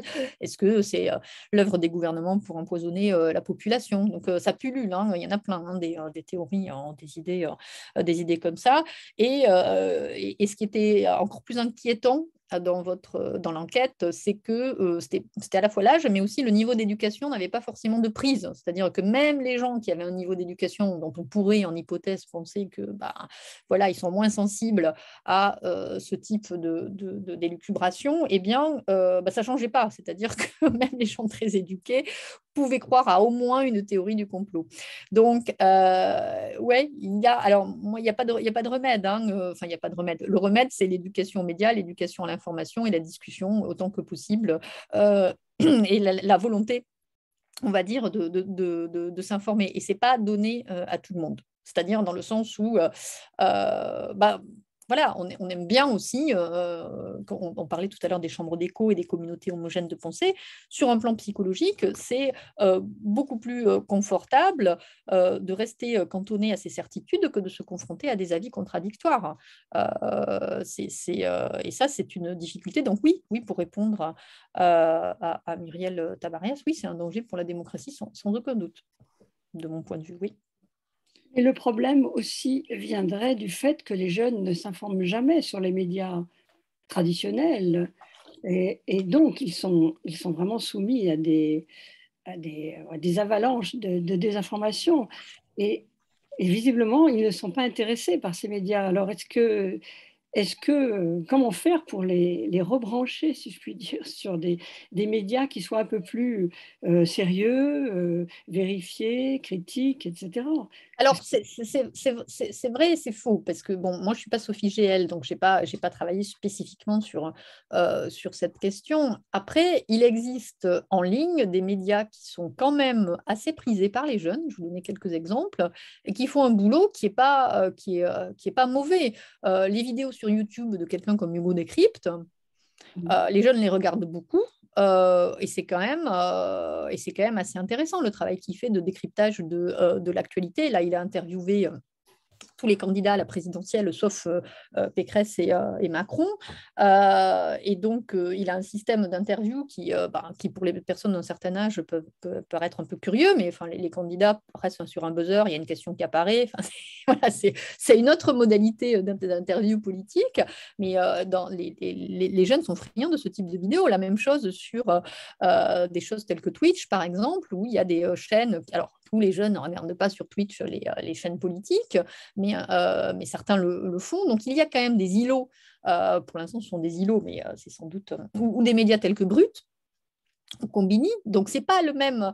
Il faut sortir de l'idée qu'il y a un seul type d'information sérieuse, correcte, et que c'est ce type-là qui doit prévaloir dans l'espace public. Parce que, effectivement, les jeunes, ceux qui ont l'habitude des médias numériques, ils ne sont plus, vous n'allez pas pouvoir les planter devant l'heure de vérité du dimanche midi des années 80. Ça, c'est plus possible, effectivement, parce que les choses ont changé et les modalités de consommation de l'information sont différentes. Mais en ligne, il y a des médias et des initiatives qui sont plus particulièrement destinées aux jeunes et qui peuvent leur permettre d'accéder, je ne dirais pas à une certaine forme de vérité, mais de leur donner quand même des pistes de réflexion. Donc, ne pas non plus imaginer qu'il n'y a qu'une seule manière d'accéder à l'information sérieuse et que celle-ci, elle est forcément dans Le Monde, Libé et Le Figaro, quoi.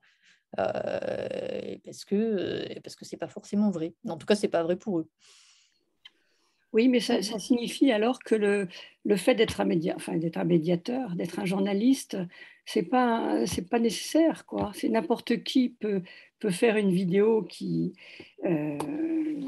parle de tout et n'importe quoi, mais qui n'est pas authentifiée par une instance supérieure, enfin, comme le code de déontologie des journalistes. Bon, il y a quand même des critères de véracité et d'authentification qui passent par les journaux, les vrais journaux, entre guillemets. Alors, toutes ces plateformes ou ces réseaux, enfin, pas comment on appelle ça, ces médias alternatifs, est-ce qu'ils sont aussi crédibles que les autres? Alors, les médias dits alternatifs, ils s'auto-soumettent quand même à un certain nombre de contraintes pour produire quelque chose qui ne soit pas complètement farfelu. C'est-à-dire que les sources d'infos, parce qu'il faut voir qui sont les médiateurs. J'ai parlé d'Hugo Décrypte ou de Jean Massier ou de Samuel Etienne sur Twitch. C'est des gens qui sont parfois des anciens journalistes eux-mêmes. Donc, ce qui est critiqué aujourd'hui, c'est le format traditionnel de l'émission, je reste sur les domaines politiques, de l'émission politique ou de l'interview politique traditionnelle avec quelqu'un qui vient sur un plateau et on lui pose des questions et il répond. C'est ça qui ne fonctionne plus avec les jeunes générations. Donc, c'est pas tant, on va dire, les critères j'allais dire de salubrité, c'est pas la salubrité, mais de production de l'information journalistique qui sont remis en cause, mais leurs modalités d'accessibilité et de présentation. C'est ce qui est un petit peu différent.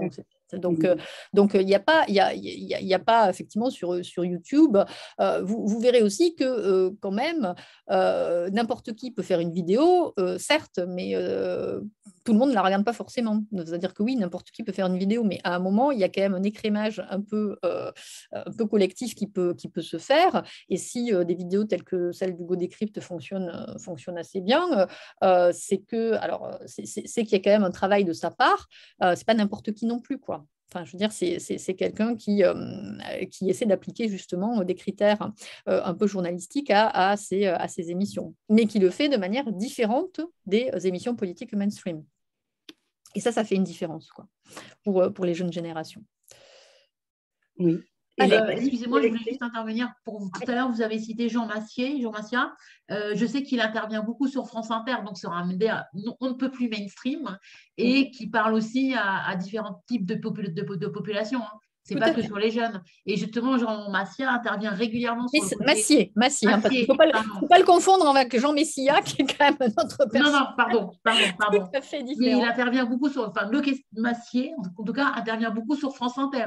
Donc, il a cette capacité à aller vers différents types de publics. Oui, mais c'est la même chose. Enfin, quand j'ai parlé de Samuel Etienne, c'est le présentateur de Questions pour un champion. Hein. Donc, je veux dire, c'est voilà. Bon, il a sa chaîne Twitch. Tous les matins, il fait. Il y en a plein des comme ça. Hein. Il fait son décryptage de l'actualité avec tous ses journaux, etc. Bon, c'est des choses qui sont suivies. Alors, c'est vrai qu'il y a des franges de la population jeune qui restent inatteignables. Mais il y a des franges de la population tout court qui restent inatteignables. Il y a des travaux hein, sur les jeunesses rurales ou les gens qui cumulent, on va dire, les facteurs d'inégalité, que ce soit en termes de socio-économique, que ce soit en termes de localisation géographique ou culturelle. C'est plus difficile, effectivement, de leur faire accéder à une information de qualité. Ça, c'est une réalité qui paraît assez incompressible. Donc voilà. Alors, est-ce que c'est toujours pareil? Est-ce que c'est pire maintenant qu'avant? Est-ce que c'est pire, enfin, si je reste sur les populations, enfin, sur l'actualité électorale, est-ce que c'est pire avant qu'avant où c'était le curé qui a mené la populace voter dans les villages? Donc, en termes d'information, c'était clair mieux. Et maintenant, c'est TikTok. Bon, je ne suis pas sûre qu'il y en ait un mieux ou pire que l'autre, quoi. Alors, attendez. Aline, tu voulais intervenir. J'ai aussi une question. Ouais, Aline, Robert, elle a la main, la petite main jaune levée. Et puis, il y a aussi Brigitte Solière dans le chat. Ouais. Mais je laisse Aline, Robert. Ouais. Donc, moi, ce qui me frappe, c'est que souvent, ce qui est en jeu dans pas mal de choses, c'est des éléments qui sont petits et isolés les uns des autres, y compris d'ailleurs dans cette infinité d'évaluations à laquelle on est soumis dès qu'on fait appel, que ce soit à un plombier, même à un médecin, et qui me semble complètement insupportable. Je voulais savoir comment faire pour échapper, et peut-être est-ce que les nouvelles formes que vous avez évoquées, que je ne connais pas, le font, mais pour échapper à ce découpage permanent de tout et à cet isolement, alors qu'on sait bien que pour comprendre les choses, il faut quand même les relier entre elles. Alors là, je ne suis pas sûre d'avoir compris bien comme il faut la question, en fait. Qu'est-ce que vous appelez par le découpage, en fait? Quand, par exemple, les tests sur la politique que vous avez évoqués, j'ai vu quelques questions. C'est des toutes petites questions qui ne permettent pas de développer une réflexion un peu plus globale, un peu plus complexe. Il y a beaucoup de choses qui sont reliées entre elles et en fait, tout se passe comme si dans les questionnements, on ne faisait pas... on n'utilisait pas ces liens, on ne faisait pas fonctionner ces liens. On demande des petits trucs isolés. Voilà, et je voudrais savoir comment faire pour, par l'intermédiaire de ces nouvelles formes et de ces algorithmes, essayer de rétablir des liens et une certaine complexité finalement entre les choses, qui font qu'il y a plusieurs niveaux pour répondre à une question. Quand on évalue, on peut évaluer tout simplement le plombier qui est venu, mais on peut aussi l'évaluer en fonction d'un autre, en fonction d'une complexité d'une maison qui est machin, etc. C'est ça que je veux dire. D'accord. Bon, ça, c'est une question pas facile parce que ce que vous dites, c'est ce qui est de plus répandu. Mais ça me fait penser quand vous reprenez Je sais pas si les tests où on pose une petite question, voilà, et on va additionner les réponses à tout un tas de petites questions. Ça me fait vraiment penser au sondage. Hein. Les sondages, c'est exactement le même procédé, avec parfois des questions qui sont encore plus farfelues. Vous avez peut-être vu ce sondage de l'IFOP qui demande aux Français avec quelle personnalité politique vous souhaiteriez faire un barbecue. Et la réponse des Français, c'est Jean Lassalle. Donc Jean Lassalle est au top. Voilà.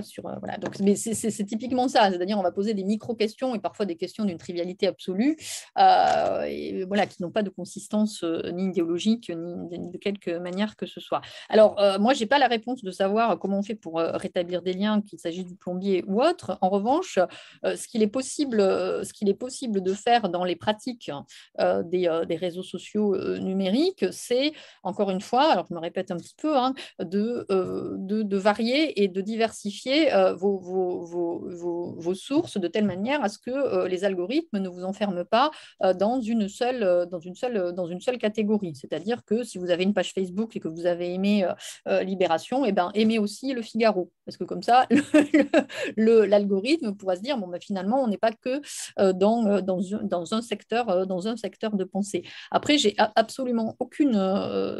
D'ailleurs, si j'avais pensé que vous étiez à la recherche de solutions, j'aurais réfléchi davantage, parce que moi, je me suis bornée au constat, enfin, à la présentation d'un panorama. Franchement, j'ai pas de solution sur les recommandations ou les avis que l'on laisse. Ce qu'il est possible de faire, c'est peut-être éventuellement de les partager et d'en faire un commentaire plus détaillé auprès de son cercle de connaissances. Mais pour rétablir les liens, pas de recommandation spécifique. Alors, je vais quand même peut-être regarder la question de Brigitte Soliars des vrais journaux.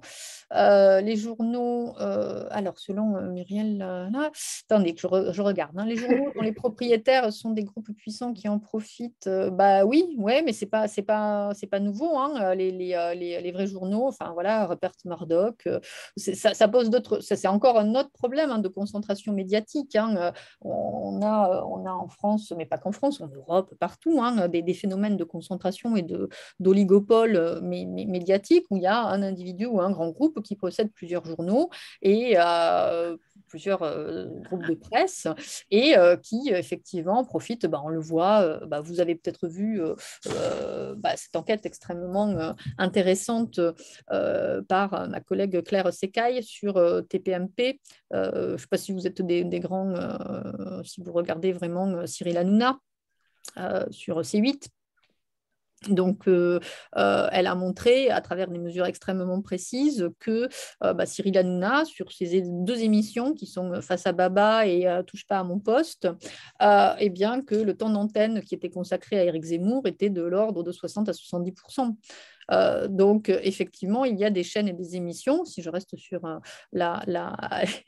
je vais lui laisser la parole, qui favorisent tel ou tel type d'idéologie ou de candidature. Oui, ça c'est une réalité. Et c'est pour ça qu'en France, il y avait des lois pour contrer la concentration médiatique, mais ces lois ne sont pas toujours très appliquées. C'est J.L. Robert. Alors, je laisse la parole. Oui, moi, je suis plutôt un tenant de la liberté plutôt que de la censure hein, sur Internet. Donc voilà, et je pense que certaines mesures ne servent à rien. On l'a bien vu en interdisant le Twitter de Trump. Ouais. C'était censé l'affaiblir. Le résultat, c'est qu'il a créé son propre réseau et qu'il est en position d'être réélu à la prochaine élection présidentielle. Donc, ce sont les gens qui veulent les choses. Hein. Ce n'est pas le système nécessairement qui crée. Alors, ça peut accentuer certains phénomènes. Donc moi, je suis très sceptique sur ces effets parce qu'au contraire, toutes ces mesures, qu'elles soient prises par l'État ou par les GAFAM, ne font qu'accentuer le sentiment qu'on veut cacher la vérité, qu'il n'y a que le politiquement correct qui a le droit de parler et donc qu'il y a un complot mondial, je ne sais pas de quoi, etc. Donc ça je plaide dans le sens de la liberté plus que de la censure. Je pense qu'au contraire, ça va aller constamment dans le sens de développer l'idée qu'on nous cache les choses, et que les élites, entre guillemets, qui dominent déjà toute une série de choses, maintenant ils veulent contrôler en plus Internet, qui est un endroit de liberté. Alors, autre chose, et effectivement, mais là, moi, il me semble que les choses devraient être assez simples, hein. Si quelqu'un écrit sur un réseau social les Juifs sont des pourris ou mort aux Juifs, ça, c'est une affaire de police. Ce n'est pas une affaire de GAFA. C'est à nous d'avoir une police du net, je parle d'une police d'État nationale du net, qui repère l'ordinateur où ces propos sont émis. Alors évidemment, s'ils sont à l'étranger, c'est un problème, je suis d'accord, mais au moins, là, effectivement, des propos racistes qui tombent, les propos qui tombent sous le coup de la loi, et que l'on peut repérer, il est clair que là, il y a les moyens, en général, il faut se les donner, de repérer ces personnes et qu'elles passent en justice. Ça, il faut être très, très, très strict. Mais pour le reste, je pense qu'il faut laisser les opinions les plus diverses, et y compris la question des faits est très complexe, hein, on en est tous quand même conscients, la vérité, entre guillemets, entre les limites et les faits et l'interprétation, tout ça est des choses très complexes. Donc, c'est très, très difficile de déterminer les limites où on va dire là, cette opinion est fausse, cette opinion est exacte. Oui, il y a des cas évidents, mais il y a tellement de cas non évidents que je vois mal comment on peut tomber si on commence à vouloir faire ce partage dans le risque, effectivement, d'une censure abusive et d'un contrôle, soit par l'État, soit par les GAFA. Moi, ça m'est un peu égal que ce soit l'État ou les GAFA. Par contre, ce qui tombe sous le coup de la loi, oui, ça doit être sanctionné. Voilà, c'est mon sentiment. Bah, oui, enfin, c'est difficile de pas être d'accord avec vous, sauf que comme vous l'avez indiqué, c'est pas aussi facile que ça. D'abord, la personne qui dit mort aux Juifs, elle peut effectivement pas transiter par des serveurs qui ne sont pas établis sur le territoire national. Ensuite, il faut pouvoir la repérer, et pour qu'elle soit repérée, il faut qu'elle soit signalée. C'est-à-dire, si moi, la pouf, comme ça, j'écris dans le chat mort aux Juifs, voilà, c'est à vous de dire, bon, elle dit quand même des choses qui sont pas voilà, qui sont illégales. Donc c'est pas si facile que ça à contrôler. Après, je pense que sur le contrôle en tant que tel, tout dépendrait de la manière dont ce serait fait, c'est-à-dire sans garantie démocratique d'un état de droit. Effectivement, si c'est un état totalitaire qui, voilà, comme en Russie, muselle et jugule l'ensemble des propos contradictoires, c'est vrai que ce serait problématique. C'est pour ça qu'il faudrait effectivement un certain nombre de garanties. Et c'est pour ça que aussi, on ne peut pas laisser le contrôle de l'espace public numérique aux seuls GAFA, mais on ne peut pas le laisser non plus seulement aux États. Et il faudrait qu'effectivement les citoyens s'en saisissent et qu'ils soient impliqués véritablement dans ce contrôle. Moi, je suis plus mesurée que vous sur la liberté totale et générale, parce que la liberté totale et générale, qui en tant que telle est une valeur que l'on peut chérir, elle peut donner des choses assez terrifiantes du genre, je ne sais pas si c'était quelque chose que vous connaissez peut-être, c'est un exemple que je donne souvent à mes étudiants, quand vous connaissez peut-être le système de complétion automatique dans Google, c'est-à-dire vous commencez à taper quelque chose et Google va compléter la suite de votre phrase. Un exemple qui est souvent donné, c'est quand vous commencez à taper, c'était il y a une dizaine d'années, Did the Holocaust, est-ce que l'Holocauste happen, et Google complété par happen really, est-ce que l'Holocauste a réellement existé? Vous tapiez ça dans Google, les 10 premiers sites que vous apparaissaient, qui apparaissaient, c'était des sites effectivement conspirationnistes indiquant que l'Holocauste n'avait jamais existé, que la Shoah était une invention de la juiverie, etc. Et ça, c'était la liberté. Effectivement, il y avait de la liberté dans l'expression des individus, la liberté des individus de diffuser des opinions qui était quand même problématique. Qui est interdite par la loi. Hein. Oui, oui, alors c'était... Oui, oui. Là, Oui, mais il y a des opinions qui sont interdites par la loi. Celles-ci, il faut les sanctionner. Il n'y a aucun problème pour moi. Oui. Je parle d'opinions qui ne sont pas interdites par la loi. Celles-là, je pense qu'il faut... Mais là, vous sanctionnez qui? Celui qui fait le site ou Google? Qui les met en visibilité? Parce que si vous les... Je sanctionne les deux. Hein. Je sanctionne ceux qui... Mais Google, il n'est pas en France. Et je sanctionne Google d'une amende extrêmement lourde pour laisser diffuser ça. Oui, mais qui n'est pas sur notre territoire et qui n'est absolument pas justiciable de la justice française. Oui, parce qu'en fait, cette interdiction, Jean-Louis, elle s'applique qu'en France. C'est que la loi Guesso, à mon avis. Je pense qu'aux États-Unis, tu as une liberté totale pour dire ce genre de bêtises. Hein. On fait ce qu'on peut. Voilà. Ah oui, mais non, mais c'est pas une question facile, évidemment. Et oui, aux États-Unis, vous pouvez dire que la Shoah n'a pas existé. Hein. C'est voilà, et de fait, ça se dit, quoi. De la même manière qu'actuellement, il y a des gens qui disent qu'il n'y a pas de guerre en Ukraine. Voilà. Donc, est-ce qu'il faut les sanctionner parce que c'est de la fausse information? Alors, est-ce que ça tombe pas sous le coup de la loi, hein? Vous avez le droit de le dire, ou Zelensky est un clochard, ou Zelensky est ceci et cela. Bah, c'est la liberté d'opinion, quoi. Quand même. On ne peut pas l'interdire. Jusqu'à présent, c'est pas interdit. Ah oui, oui, non, mais c'est pas des questions. Ça ne peut pas s'interdire. Non, de même que je ne vais pas interdire quelqu'un qui va me dire en Algérie, ce n'était pas une guerre, c'était une opération de police. Il y a encore des gens qui écrivent ça et qui le disent. Ben, je ne vais pas leur interdire, non. Moi, je défends la liberté. Oui, oui, non, mais on a bien entendu. Du coup, je ne sais pas, est-ce qu'il y a d'autres réactions? Alors, est-ce qu'il y a d'autres questions? Oui, ou actions. Ou commentaires, hein, ou commentaires d'ailleurs. Tout à fait. Bon. Le problème d'Internet, Muriel Tabarié, le problème d'Internet, c'est quand même la démultiplication de fausses nouvelles, d'erreurs manifestes, de théories diverses et variées à très, très grande échelle. C'est ça le problème d'Internet, c'est la mondialisation de ce réseau qui fait que on est submergé par des fausses nouvelles, par des fausses informations en masse. C'est la masse qui fait problème, en fait, et qui attaque, au fond, les fondements de la démocratie qui sont très fragiles. Et donc, si tout cela existait avant, ça existe toujours, bien sûr, mais c'est démultiplié par la puissance 10, peut-être, ou 20, ou 30. Et donc, le problème vient de là, en fait. Comment réguler ça? Comment réguler ce système très dangereux, au fond, et dont on voit les conséquences sur les jeunes, effectivement, qui ont quand même perdu une forme d'esprit critique qu'ils auraient dû acquérir à l'école et au lycée, et apparemment qu'ils n'ont pas acquise. Donc, que vont devenir nos démocraties avec des jeunes aussi mal formés, avec des esprits aussi déformés? Pas tous les jeunes quand même. Non, il y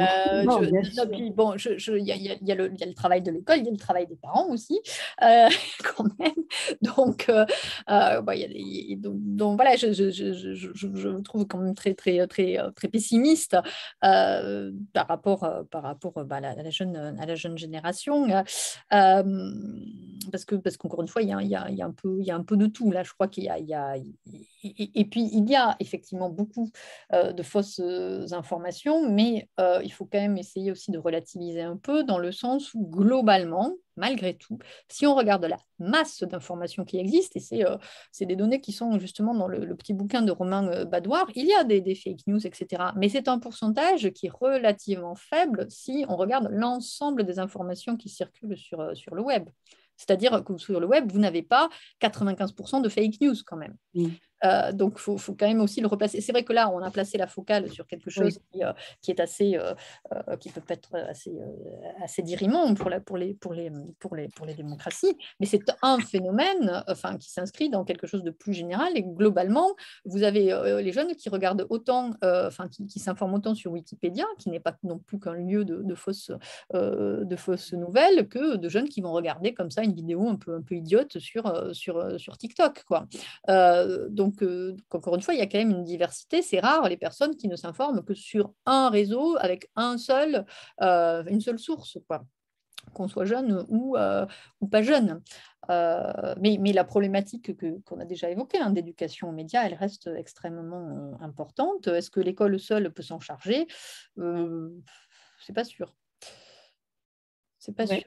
C'est dommage qu'on n'ait pas eu la séance sur l'éducation Internet parce qu'elle nous aurait appris beaucoup sur l'état de cet enseignement. Je ne sais pas, moi, je ne sais pas si vous prévoyez d'autres séances, si vous voulez caler d'autres dates, mais Sophie Gel, vous pouvez peut-être la recontacter. Puis sinon, moi, j'ai une collègue qui s'appelle Aude Sera et qui travaille sur ces questions. Hein.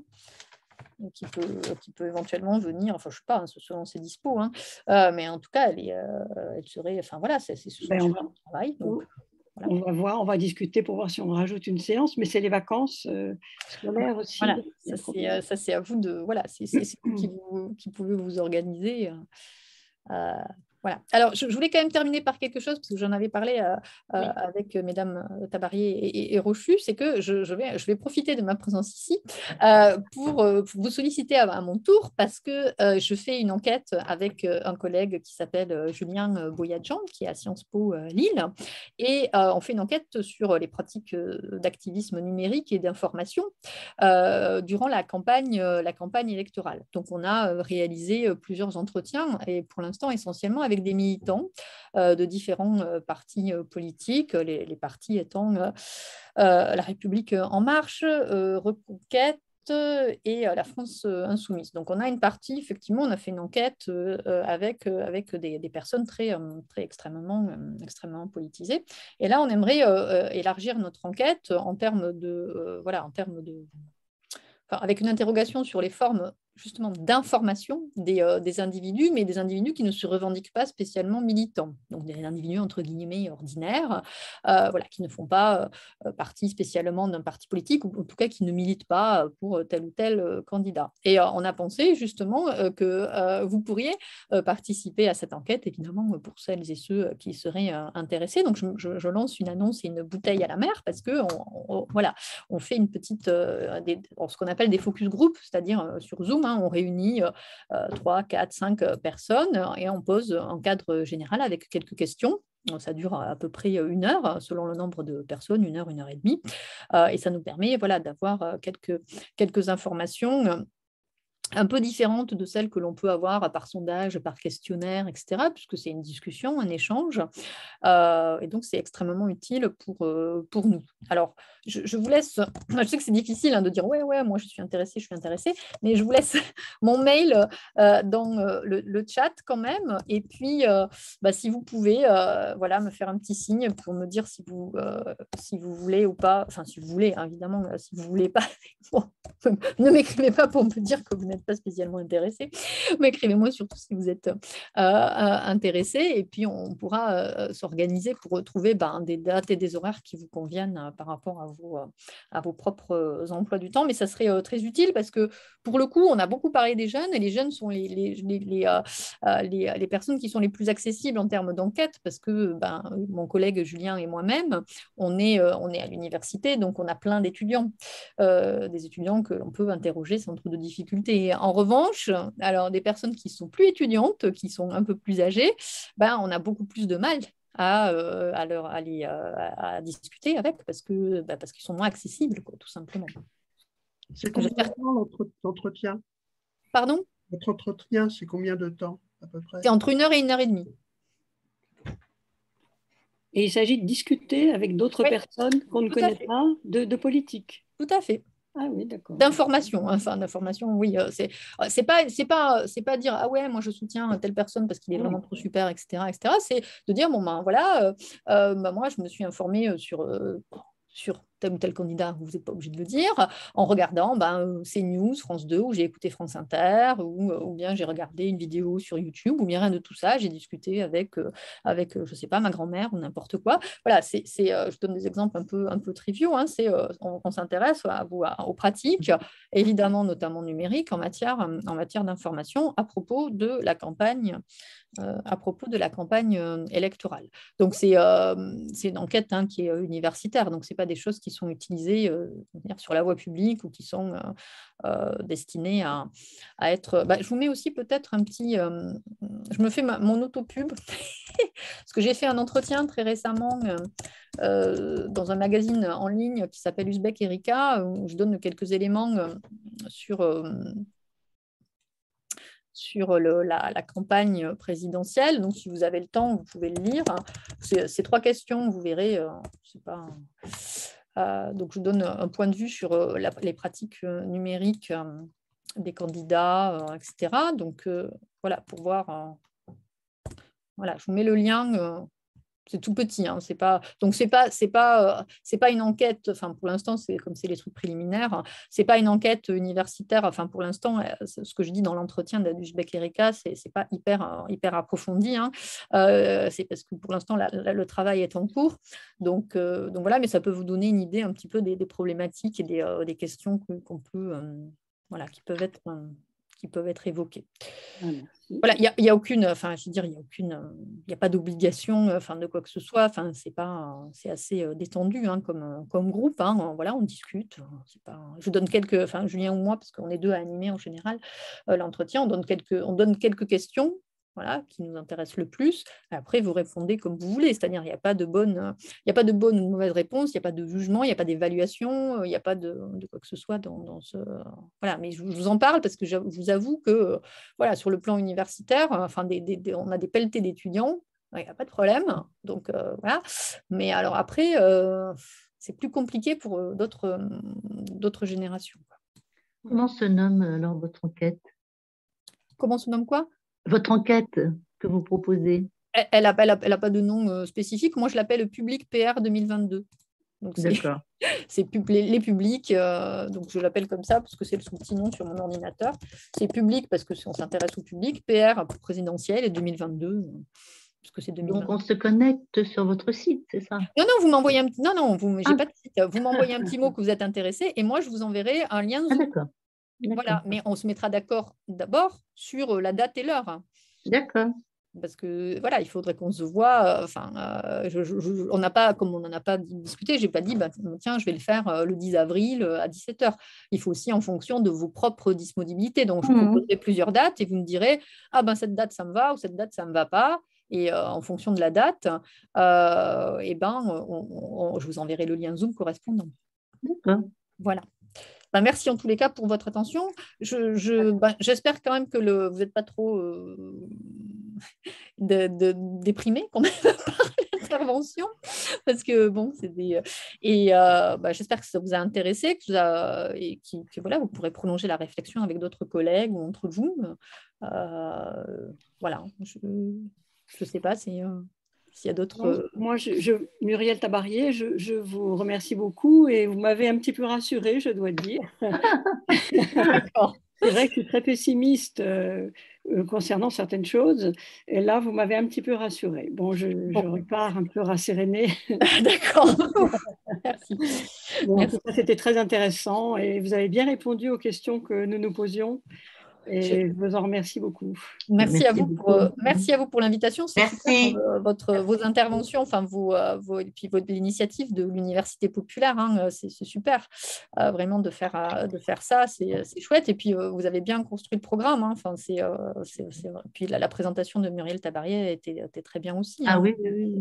Il y a vraiment, merci à l'Université populaire. Ouais, merci beaucoup. C'était vraiment bien. Et bien surtout, merci à vous d'être venus tous parce que c'est très, très gentil de votre part. Merci beaucoup. Et évidemment, merci Madame Wojcik pour votre intervention. Voilà. Merci à vous. Dominique G, il trouve que c'est pas plus déprimant que ce qu'on pensait. Merci beaucoup. Voilà. Je vous souhaite un bon week-end. Très bon week-end à vous aussi. Et peut-être à bientôt. Voilà. Merci encore. Attendez, la prochaine séance, la semaine prochaine, même heure, sur Zoom. Oui. À ne pas oublier, quand même. Avec Monsieur Besset. À bientôt. À bientôt. Au revoir. Merci beaucoup.